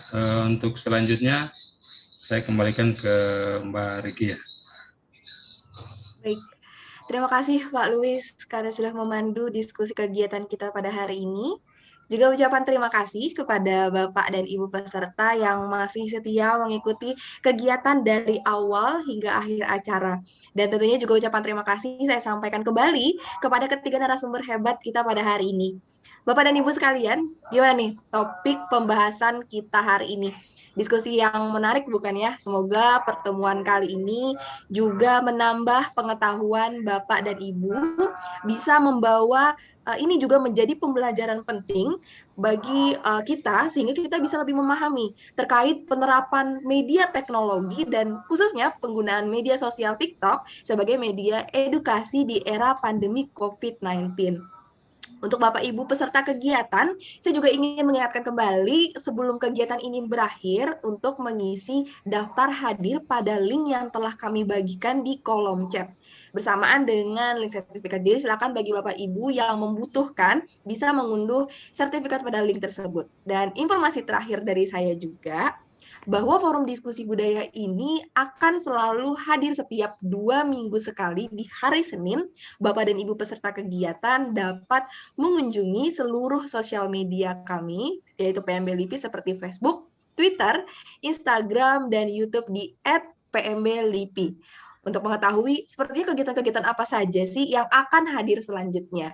Termasuk bagi Bapak dan Ibu yang hadir di pertengahan kegiatan, namun tetap ingin tahu seperti apa pembahasan secara keseluruhan, tak perlu khawatir, karena mengingat kita selalu mempublikasi dan menerbitkan hasil diskusi atau pertemuan video Zoom hari ini melalui YouTube, jadi Anda dapat menonton ulang kegiatan hari ini di akun YouTube resmi milik PMB LIPI. Dan kami juga sangat menyadari acara ini jauh dari kata sempurna. Tetapi kami selalu berusaha semaksimal mungkin untuk kekurangan yang telah kami lakukan juga mohon maaf sekali dan semoga kedepannya bisa terlaksana lebih baik. Saya Regia selaku host dari FDB seri ke-18 hari ini pamit undur diri. Sampai berjumpa lagi pada kegiatan FDB berikutnya. Selamat pagi dan wassalamualaikum warahmatullahi wabarakatuh.